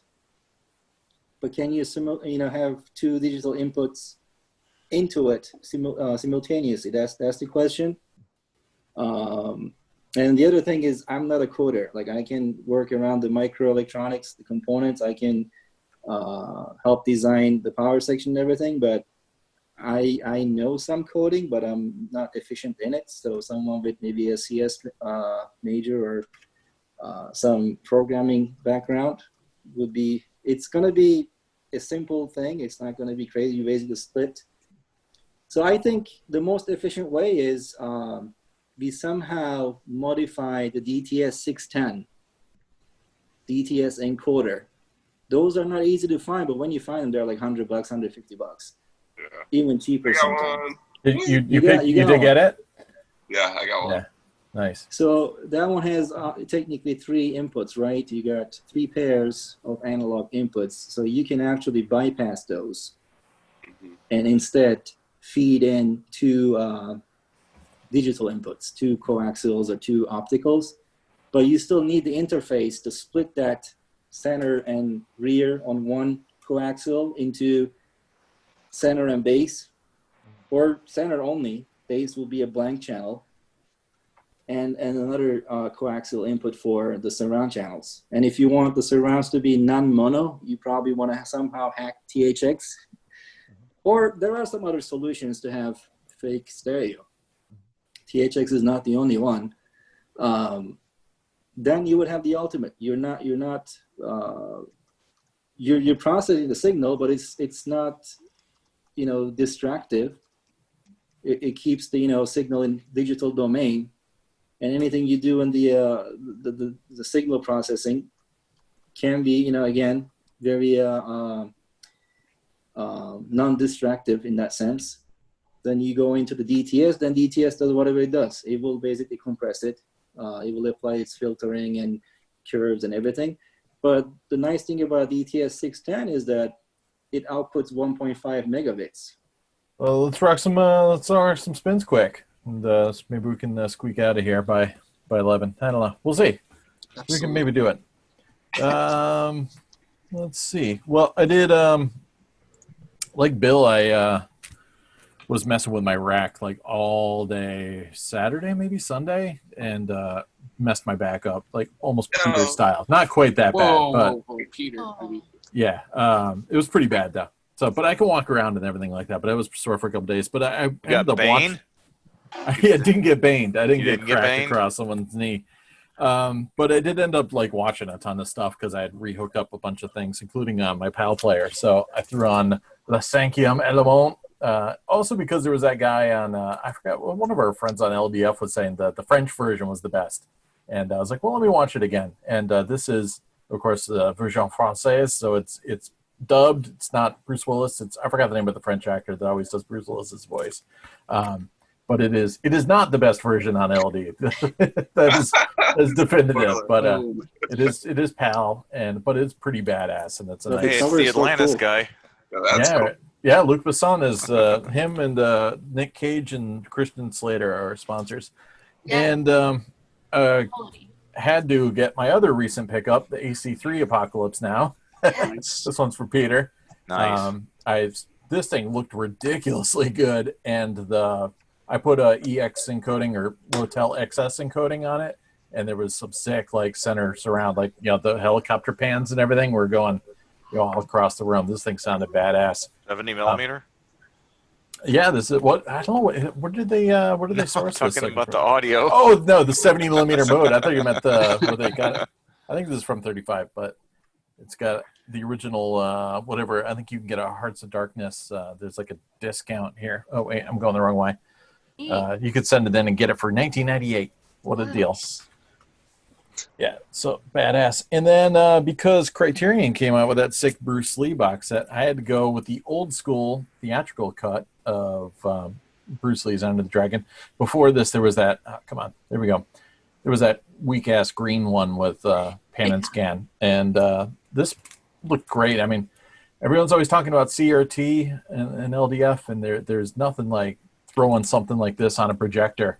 It is 1,000% more cinematic than watching this on a CRT. So let me say that again.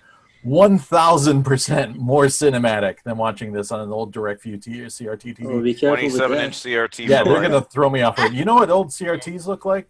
They look like CRTs. They look like their own thing. So, I mean, it's not a great transfer, but it was like perfect for what I wanted. I Sam, tell here- people let like me- if they watch their movies in their closet, they get mad at me. I'm like, Yeah. let me recommend something, Sam, because this was just discussed on LDF, and it's like mind-blowing technology now. Yeah. If you're watching on your projector and you use a retro tink, you could actually put some filters on there and make it look like a CRT. I'm going to do that, buddy. And then I forgot, I was going to watch Waterboy, but then I watched this instead. I forgot Vinny wasn't on this week, and this was our assignment. I'd never seen Tommy Boy, so I watched it. Never seen it? Oh No. my god. Yeah, never saw it. And sadly, like most of the jokes are already spoiled for me, and all the catchphrases were already spoiled, so it was kind of underwhelming actually seeing it for the first time now. But yeah, like back in the day, I never got into David Spade, and I don't know. like Farley was cool, but so I figured I'd finally check that out. It's amazing. It's a hot mess, but I did laugh out loud a couple times. I'll give it that. Dan Aykroyd's great in it too. So Is that a late release? It um, looks like it might be 96, shitty 97. enough. yeah, like 96-ish, 95. Oh, it's got 95s on here, so not too, but I don't even think it has Dolby Digital. But you know, it sounded okay. It looked okay. If LD would have stuck around a little longer, it would have got a remastered version. Yeah. Then of course I had to fire up The Rock, not Criterion, Yes. but this thing smokes. I mean, it still looks fantastic, and it's got, again, I put that Rotel XS, Right. lots of center surround action on here, just badass sounding. So this is going to be one of those ones that's going to keep on cycling. I'm probably going to get the Criterion at some point. And then of DPS. course I had to watch True Romance 1,000 times, and then of course Video Essentials and Yes. Macross Do You Remember Love for some testing. These are just testing only, but that's it. That's my spins. What's Ryan got? So I pulled off 17 LaserDiscs in the past 2 weeks, which I checked and double checked the numbers, and so I picked 5. But I had to double check. I watched Julie Darling. Hmm? This is ridiculous. This child does evil well. Like, it's a little choppy and the pacing's a little slow at times, but it's definitely cool, and it's something I never even heard of until I found it on LaserDisc. But if you can find a copy, I recommend it if you like horror from the 80s and want that like cool vibe. So that's a definite like go find it. And then I watched Fist Fighter. Not to be confused with Fight Fister. This made the top 5 out of the 17 you watched. Come on. Yeah. This had an amazing fight sequence at the end with lots of fists and fighting and dudes just pounding each other. And Amazing. I mean, now. we're not talking about porn here. We're talking about like Are fist fighting. So Fist Fighter for sure. Yeah, it's one of the like, it's up there with the great fighting films I've seen. It's just What about the great fisting films? I don't really have any experience there, but I'm sure we could contact our VHS counterparts, and They will tell they us. will fill us in. They will Dick Schultze. It will fill you in. fill us in. Oh, Maxeene. You kiss your boyfriend with that mouth? Fiance.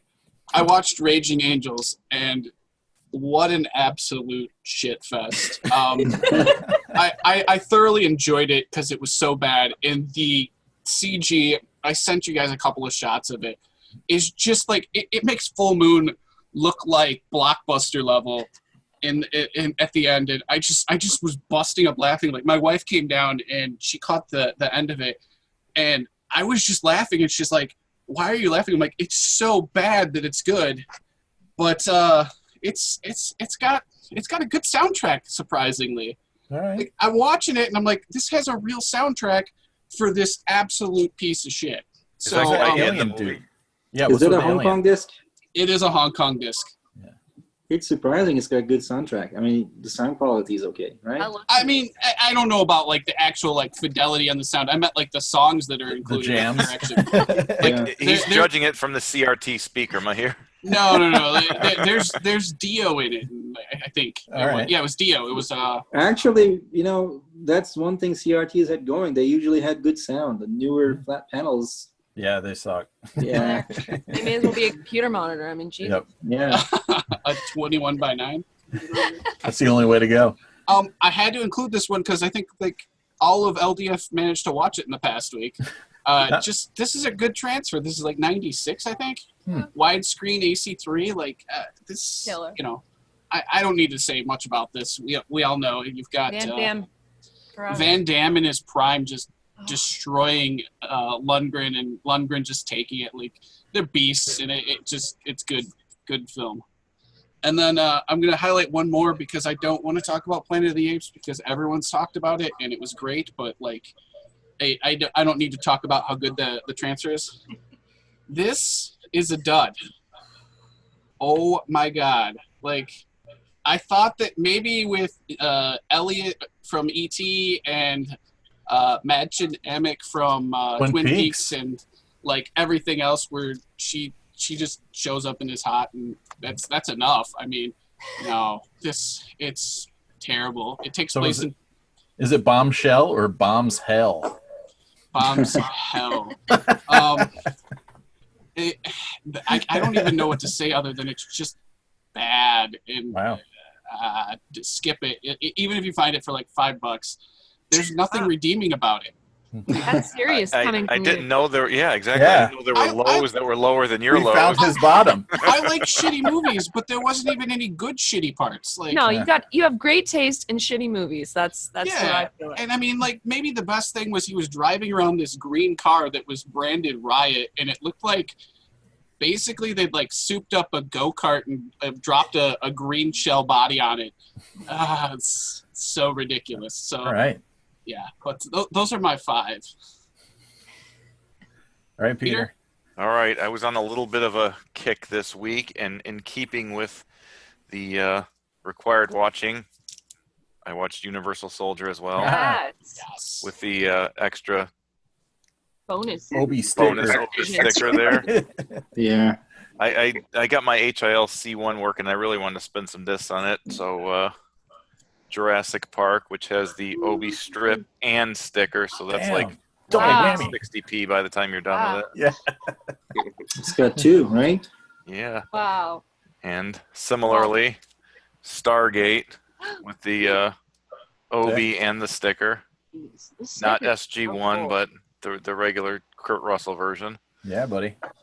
You know, those with the golden round Obi stickers, I don't think they really mentioned the movie's name on them. So you can No, they technically don't. buy another title and just swap the other. Oh, yeah, what do does we it? got there? Oh, yeah, it's What? just high I vision. don't read Japanese. Yeah, those are just generic gold stickers. Yeah. They're so Oh, cool man. though. So you can technically buy another title, like a duplicate, and steal the bag and have. Yeah. Or I could sell this bag to really anal people that want them. Yeah, buddy. Well, do you really want the reduction on your picture quality though? Yeah. That is true. I'll give you $20, Peter. And then there you go. In keeping, what about for my slips? 25.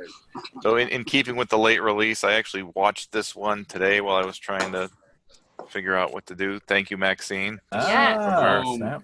It went to Rocky. the, That's- to the That's That's another one of Steve Steve's special. holy grails. Oh yeah. I wonder if he still owns that. No. No. I think he sold it. I know He, for a he fact needed he the 4K slip cover for Yeah. Honored or something. He sold And it. this one is actually, I'm about half of the way through. It's in the HIL C1 right now, and I will finish it soon. Ah, Yes. End of days. Ryan's new favorite movie. Widescreen review I gave really it a did 3.5 enjoy out that of 5. movie. Like, It's a great movie. yeah, I think that it's better now that it's not 1999. Yeah. That's, Yeah. that's the I last could time agree I with saw it. that.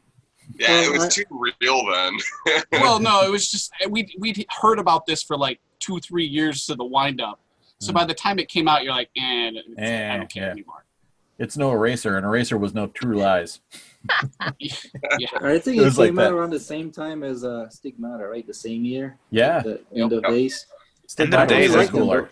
End of Days is much more common on LD, though. The thing's been raining from the sky Well, here. you know, you have the legendary like, I line that think your it's kinda luggage dried in up. that one, right?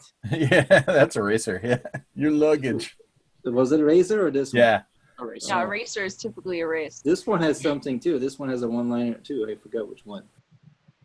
Yeah, I can't remember what it's called. Did he have a cool one-liner? No. Not in the first half that I've watched today. I think there's something in the second half when he's like fighting at the end, but I can't remember what it was. It was super cheesy and I enjoyed it. He was saying you're a choir boy compared to the Satan or something at the Yeah. end. Oh, yeah. Yeah. Like I'm a badass and like you're nothing. It was something like that. I forgot exactly what it was. Yeah, you'll enjoy it when you get there, Peter. We won't spoil it. William Shatner can question God, and Arnold Schwarzenegger can question the devil. All right, Maxine, go ahead. You got Okay. So I'm reporting back on all of my skills I've learned from basic. dude, Rex Kwando. Seriously? Oh man. I watched it. I You gotta learned protect some- yourself against the I'm- rioters. Yeah, they're riders. Hey, you're right protecting yourself from that guy on the cover. there. 100%. He will tackle and grapple you. You use your knuckle and you go right into somebody's hand and they're grabbing you. Some good moves in here. Nice. This was proper. It was a little rotted, but I wasn't really upset about it because it just was like, you can see what they're doing. It's not like you need insane picture quality because you're just seeing like more moves and he's giving more verbal instructions. So it was fun. Adds to it. Yeah, it was a little, it was cool, but it had like, I was gonna send you guys a little snippet of the intro because it was just like these weird, like very ambient music, and then these weird just spotlight squares of just parts from different pieces that they were going to talk about. It was just like, and then it was just like breaking something, and then it was like in a square zoomed out, and then it was another one, and it was like, wah, and it was just like they were overusing that graphics capability. Yeah, it was really funny. So I enjoyed that. Now I understand why she doesn't have time for Blu-ray. Yeah. I watch all this. Yeah. So I watched. Oh snap! Nice. Nice. Thriller. Any rot? I was actually rot testing this for someone in the group who had unfortunately gotten, I believe, 2 rotters. Yeah. And so I tested the one that I had that was extra, and then I tested my own at the same time. Both are completely fine. So this is really cool. I had not seen it prior to my double viewing of it, but yeah, it was totally worth it, and it's definitely worth tracking down if you can get a nice clean copy of it. John Landis didn't kill anybody on that movie. Sorry. Sorry. Too soon? Oh my goodness. So this I watched. Oh, dude. This is really cool. I had not seen this before. This was one that another person in the group also was looking for, and so it's going to them. But I watched it because I had never seen it, and it was really cool. It's I guess done by the same people who did Endless Summer. Yeah. And it had definitely that kind of a vibe to it. And it was really cool. It's one of those ones where you could absolutely just put this on like while you're doing something else, and it's informative and interesting and like storytelling while just kind of being something you don't have to focus on completely. But it was awesome. I enjoyed it. And then this one I watched just like 2 nights ago. I had never seen this before. I haven't seen that in ages. It's been on my shelf for like, I don't even know how many years. And I'm like, all right, I'm going to watch this. And I was just, I mean. Is that what's her name from Glow? Oh, yeah. Hello. And I was just like floored by this film. Didn't somebody cool do it? Like Savage Steve Holland or something? Let's see. Yes, Savage Steve Holland. Score. I get double points. Yes, you get double points. And I love Lara Flynn Boyle from obviously Twin Peaks. Twin Peaks references. So this was cool. Kind of like predictable, but in a way that was actually still really enjoyable. And it's kind of obscure. I hardly ever see this one people talk about, but I really liked it.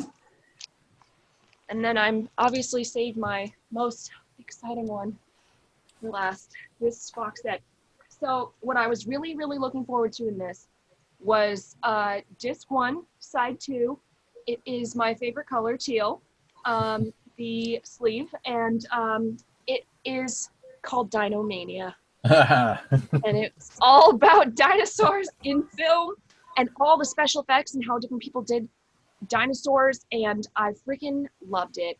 It was so cool. It was like really informative, and it did use obviously quite a bit from the making of Jurassic Park, which is its own separate LaserDisc, but I liked the way they kind of weaved it in with like different paleontologists and kind of like a more like scientific perspective of how dinosaurs looked in early kind of claymation and stop motion and everything like that. All the way until Jurassic Park, which is from this time when this was made's perspective to be the most accurate depiction of dinosaurs in film. So were they doing digital at that time, or was this pre-computer and they were still doing it the old-fashioned way? So in Jurassic Park, it is the first kind of like both, blending it. So there's quite a few scenes where it's CGI, and they show that to you, and they show how they did that, especially if you watch specifically just the making of Jurassic Park, which is really worth watching if you haven't seen it. Yeah, definitely. Cool. But this specifically just kind of touched on it, and they showed some of the computer generated stuff, but basically the scene where all of the dinosaurs are just like running in the field, that's one sprite that they've replicated a bunch of times, and then basically all running in a flock. But once you've made one, you can make a bunch. That's why if you watch any of those computer animation discs, they'll be like, you know, the same bird in like different colors and in different placements, just like flying all over the screen.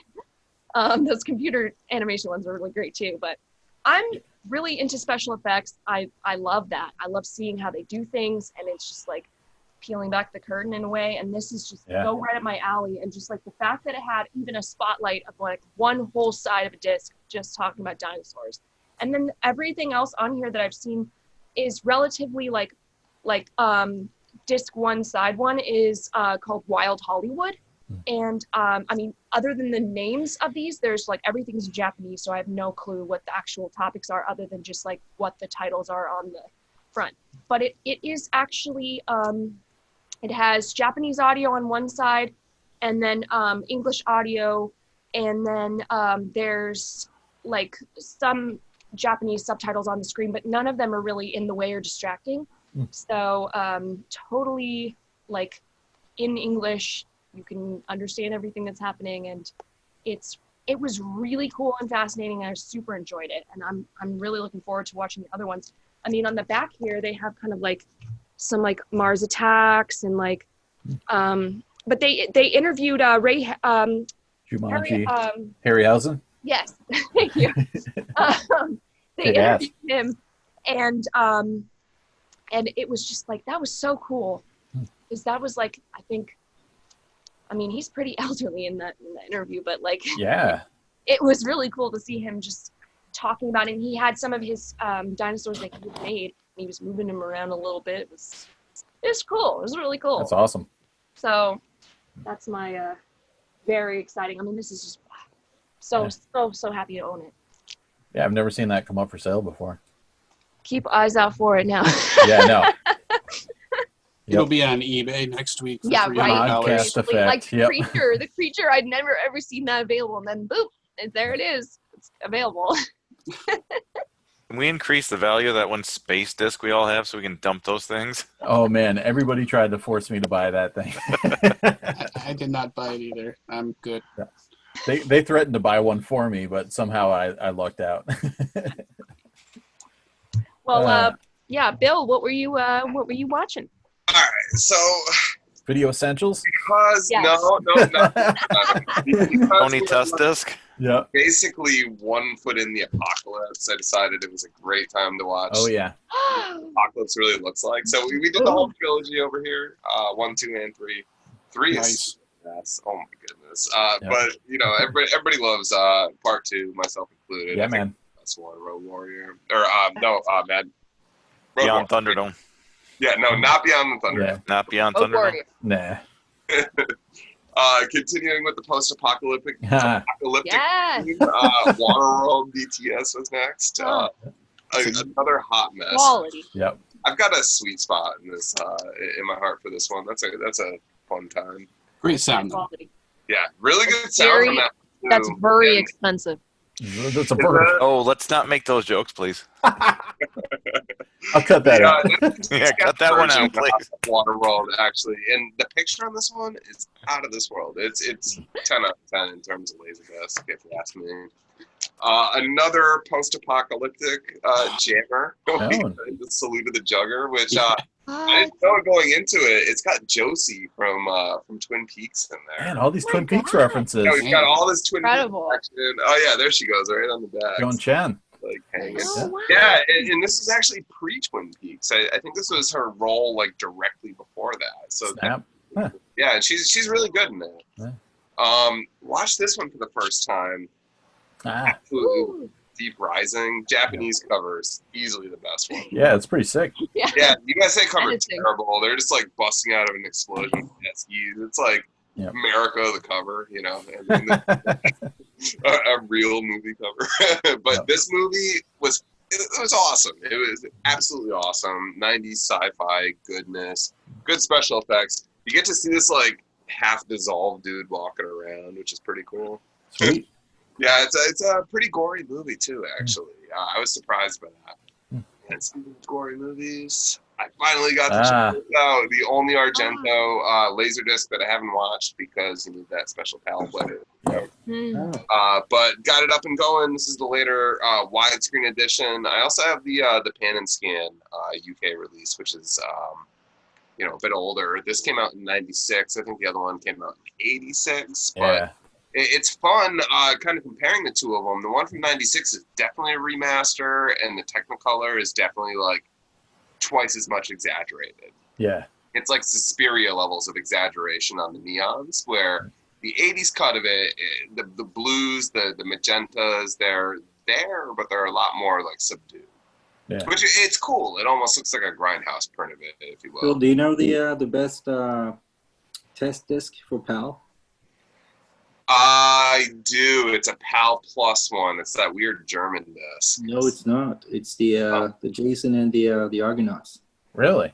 That's the only disc that has the test pattern at the end. Oh, damn. I love Jason and the Argonauts. That's a win-win. I didn't realize you meant from a testing perspective. That's interesting. We got like color bars and like blues. showing off the format. There's a German PAL Plus disc that's in DTS that has Schlaffes Bruder or whatever. Or? Yep. Yeah. Yep. And it's got the most resolution. Well, I have those, but they don't really like. You need the decoder for that. So if you watch it on a regular PAL equipment like what we have usually here in the US, they are just letterboxed. You need the PAL Plus decoder or the PAL Plus enabled TV to get that squeezed effect. So it's not like same as the squeeze discs. It's actually quite different. But if you want the test pattern, it's quite limited. There's like maybe 2 or 3 test patterns. But as far as I know, Jason and the Argonaut, that I don't know which version exactly. You should probably Google that. Yeah, I might grab one. Disc that's great info. Thanks for it's the Encore Entertainment one, and there's none on LDDB. Bummer. And we're all going to be fighting for it now. I looked it up. I'm like, well, there's only one. So trying to squeeze every last drop out of PAL. Yeah, man. I won't be looking because I have PAL minus. Oh. No PAL. But it's true. Here, fun fact: the eval board auto switches from NTSC to PAL. Super cool. Nice. That's pretty cool, yeah. Yeah, that is a bummer. I just have to kind of eye the settings on my discs, and I don't know if they're good PAL discs or not. Like, I assume Fifth Element looks okay, but you can eval, and you got to forget about it. Just send it in there, and you're good to go. Yeah. I guess, I mean, the most interesting discs are the French Star Trek box set. That one is in English with the French subtitles. I mean, the other ones are also nice, but then you get the German dub or French dub. So that obviously has the few hundred, 100 additional lines of the PAL for the resolution. It's not that hard to find, but it's a big box set, so it's probably expensive to ship from France. Yeah.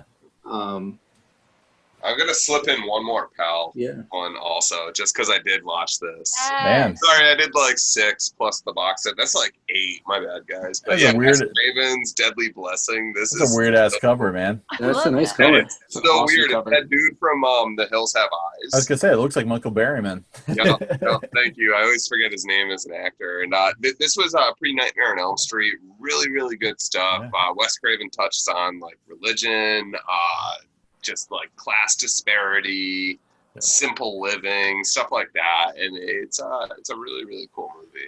Yeah, it's crazy jacket art. Yep. Dig it. All right, so I guess that gets us with the spins. We got any final thoughts? Any hot topics? Or I'm going to kick the mailbag to the curb. We'll do that another time. But any I don't think we had any meltdowns this past run, so it's been kind of quiet, Yeah, right. No Song of the Souths or anything, so it's been nice. Yeah, even my wife was like, "Any laser drama?" And I'm like, "No, it's the calm before the storm." I don't know if it jeez. counts as laser drama, but just, here's my video processor that's a total piece of junk. And Yeah. then, like, tell me what's better now. Actually, yeah, Bill's been on the receiving end of a lot of demands for information in terms of Oh, man. So- processors and AC3 mods. Yep. PM View Bill if you scans. want custom schematics for whatever player you find. Yeah. I'll add it to the to-do list, no problem. Hard pass. Yeah. So I guess we'll just do what everybody's like planning on watching next. What's spinning? If I can stay up, I might watch Waterboy now because I postponed watching that the other day, and Peter got me going on that again. So I might do that up. What about you, Ryan? I am not going to spin anything. I'm going to sleep for once because I am up early road tripping. Where So are by you the going? time this airs, I will be in northern Massachusetts. So Hmm. yeah. Welcome to our coast. Or you're Absolutely. not on a coast, really. You're in the mid. yeah, and I mean, Yeah. I can't really go too many places because I think anywhere outside of Massachusetts is shut down, and I Archive's can't. still not open I yet. can't get to the archive for Vinegar Syndrome. Yeah. I got our sponsorship in there. I should say I did pick up a LaserDisc of Vinegar Syndrome, but I am forbidden from telling anybody anything about it. Wow. They're not open, or they're open, or what? They're not open. I'm on a special mission. I was my deputized again and sworn to secrecy. And I would tell them I'm coming from Yep. Illinois. They need to. Yeah, and Peter, get excited because an upcoming Vinegar Syndrome will probably have something on it sourced from a Sony MUSE player. Ooh, nice. Ooh, that's exciting. I might be using that direct BNC to capture something. Can't say Nice. what though. Nice. That's exciting. Yeah. Vinegar Syndrome, proud sponsor of the Wolfpack podcast. Yeah, seriously. How about But you, yeah, Peter? they're thinking maybe August they might be open, but we'll see. That's a shame. I know. Yeah. Well, go ahead. Now, what are you gonna do? What are you gonna spin? Well, I'm going to go to bed like Ryan, but then I'm going to spend the rest of End of Days, which will probably be tomorrow morning. Nice. And I'm also halfway through the 4K blasphemy of Superman versus Batman Ultimate Edition. Dude, I love that movie. Me too. I watched Man of Steel the other day, and I'm like, I got to watch this, and then I guess I got to do Justice League next. Yep. So that's me, Maxeene. So I'm gonna keep on the learning path, and I'm gonna develop Seriously. my financial strategy. Is that our president? I know it looks like Katie's Trump. That's amazing. Who's that dude? Okay, it's Is that- James N. Wilson, Oh, CPA. he's definitely my favorite. of I was the going to go with Wilsons. the UK Prime Minister, but that's, Boris Johnson. Yeah. yeah. Yeah, right. So this is going to cover Developing your Developing- financial strategy is Yes. buy late release discs. Yeah. In the Is that what he 80s, they were tells us to predicting do? investment. Investment is chapter 2 here, guys. Investment philosophy and estate planning. Ah. You need to look this dude up and see if he actually maintained his wealth. Or Yeah, like, see if he, I'm he's going loaded. to do Yeah. that before I watch it. I'm not going to take bad advice. he might have lost it all. You might want to not watch it because, if you find out he lost everything, then you're not going to spin it. Yeah. Oh, you're right. Well, I'll watch at least side 1 and then I'll look them up. Then I'll know. I'll be developing my financial strategy. Excellent. It's more than one side. It is A CAV box set. Is 4 sides. Damn. Yes. The other one, the karate and basic self-defense, no joke, was 4 sides. Snap. Is this why you have a W1 so that you can just Yes. put that on and Now you actually get understand. something done? I think we just solved the mystery, though. That disc might be why Nate's good with money. Yeah. And if you just put that in a W1, you could just go to sleep and maybe loop Right? it and just Yeah. absorb all that knowledge Oh my while you're God. sleeping. Literally, that's what I'm going to do. All right. How quick is the disc change on the W1? Yeah. Slow. Oh, It it's takes a while. slow-ish. It's slow-ish, but Is it faster than me getting up and? yes. No. Oh, okay. I think so. I'm slow to get up. Side 2 to 3 is not. Come on. Yeah, 2 to 3 is pretty slow. 1 to 2 is not bad, and 3 to 4 is not bad. But yeah, 2 to 3 is pretty slow. Yeah. But I have glass doors in my cabinet. My whole tower it's simulated wood. It's a Pioneer glass door simulated wood cabinet, and I have to undo those little doors and then wait for the drawers to open. So I'd say it's faster. I think I got up, went to the bathroom, came back, laid down. It was still going 2 to 3. I mean, that's still much better than the early Blu-rays. I remember, like, you would put the disc in, go make popcorn, and come back, and Still loading. Oh God, yeah. Well, good. Even some of the I don't early know what that DVDs looks were like that. Oh, yeah. Nice. Well, congrats on your developing your financial strategy, Maxeene. I'm yeah, let us know if you fantastic, find out guys. anything interesting. Yeah. You're gonna have a suit the next episode. Oh my gosh, I will wear my Pioneer. I have a Pioneer power suit ready Dude. right now. Bring it. How about you, Bill? Probably that SG1, and Nice. I'm Yeah, already, rocket. yeah, I'm already setting my bar low. And But setting- the question for Bill, though, is which player does it go in? Ooh. Bedroom player, right? no, Yeah? the bedroom's got sleepy Beyonce in there. Sleepy. I watched it on X-Zero. So living room it is. So I'll just have to use the other X0. Yeah. Wah, Man, wah. first world problems with Bill. Awesome. Love it. Cool. Well, thanks for showing us all your wares, and Mahir, thanks for hanging out and showing us what's what, and showing us that sweet ass Panasonic you got there. Seriously. Super cool. Oh, by the way, I got this Grail in. Good thing you Yeah, guys had check me on. this out. You sound like you Awesome. almost didn't like that thing. So if you don't, one of us will certainly take it off your hands. Hey, I got dibs. You heard me. I believe Peter spoke first, and we have a recording, so Yeah. Technically, yeah, that counted as dibs. yeah. Well, I said I'm only keeping X-Zero for sure, right? So anything else possibly can go. So It's up for grabs. Yeah. Thank you to So I'm Lumigen, our sponsor. Yeah. Vinegar Syndrome, Fago. Yeah, I'll say it and- again. I really make really no money off of it, and I don't really get any significant discount either. It's my opinion, and then and then they're good, so they don't have any bad opinions about them. They're not going to pay you for this one because nobody watching this episode can afford a Lumigen. Might be someone. We'll see. For So, now, I I think mean, Yeah. the random guy who sold me Frankenstein and me You could buy a Lumigen. was watching, so like Yeah. you never know who's watching. It's true. I think the new eval board, like I don't know, like their names with it. Like I see on Facebook that like some Yeah, people. we have, finally got that thing to take off. Where Those are people lighting up. Yeah. So that's definitely gonna hurt the value of the Cristallo and the Lumigen 2144. It's probably not gonna be $200, but it's still gonna be expensive, but not like $1,500 or Yes and no. $2,000. Yes and no. So the eval board doesn't have any deinterlacer, and it doesn't have any audio handling. It pairs well with another processor. It pairs really well with an older Lumigen, like an XS or an XE or an XD, even a Cristallo too. But you got to figure out something for your audio processing before it's really a powerful tool. Before that, you can go back to a cheaper model. You can even get a. You can do a like VVDO Edge if you want. And Yeah. That's what I'll be doing. Yeah, so when you guys make that so that I don't need to do anything. Yeah, the Lazy Don't Boys need a version. computer.